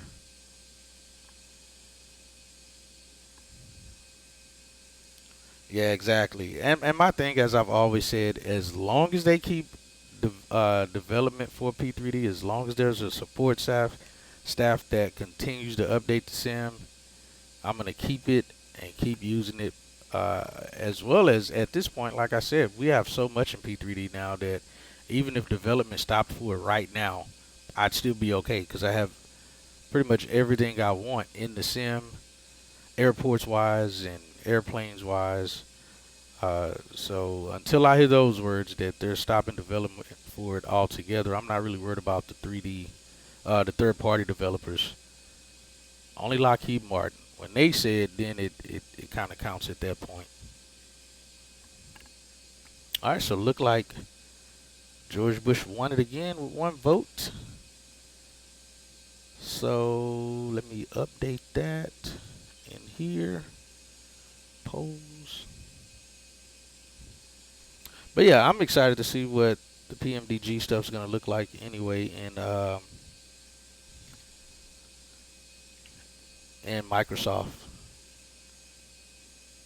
All right, so so here's that poll updated, and I'm gonna update it on my about section as well when we get to that once I end the stream. But that's the poll. So we got 3 for Bush, and the others still have 0. So looks like I may get to go home and fly out of George Bush again. We'll see. We still have quite a bit of flying to do for this month on this schedule to know to see what we're gonna do after that. Yeah, that aircraft's coming in. He's a good distance out there. Yeah, guys, again, welcome back to Salt Lake City. From here, we're going to be doing almost all of the rest of our flying on the West Coast. Again, we're going to be going from Salt Lake City to Burbank, Burbank to Phoenix, Phoenix back to Salt Lake, Salt Lake to Bozeman. Pretty excited about that flight because I have not flown into that airport yet, and or streamed flying into that airport as well. And then we'll be coming back to Salt Lake City. Then we'll be going out to San Francisco from there. From San Fran to Palm Springs, and Palm Springs back to Salt Lake City. That'll end our schedule for SkyWest for this month. And then I'm going to jump back on doing some GA flying and or flying around with you guys. And we'll call it that. But yeah, again, appreciate you guys for being on the stream, and I'll see you guys on the next one. Guys, enjoy your night, and again, thanks for stopping by.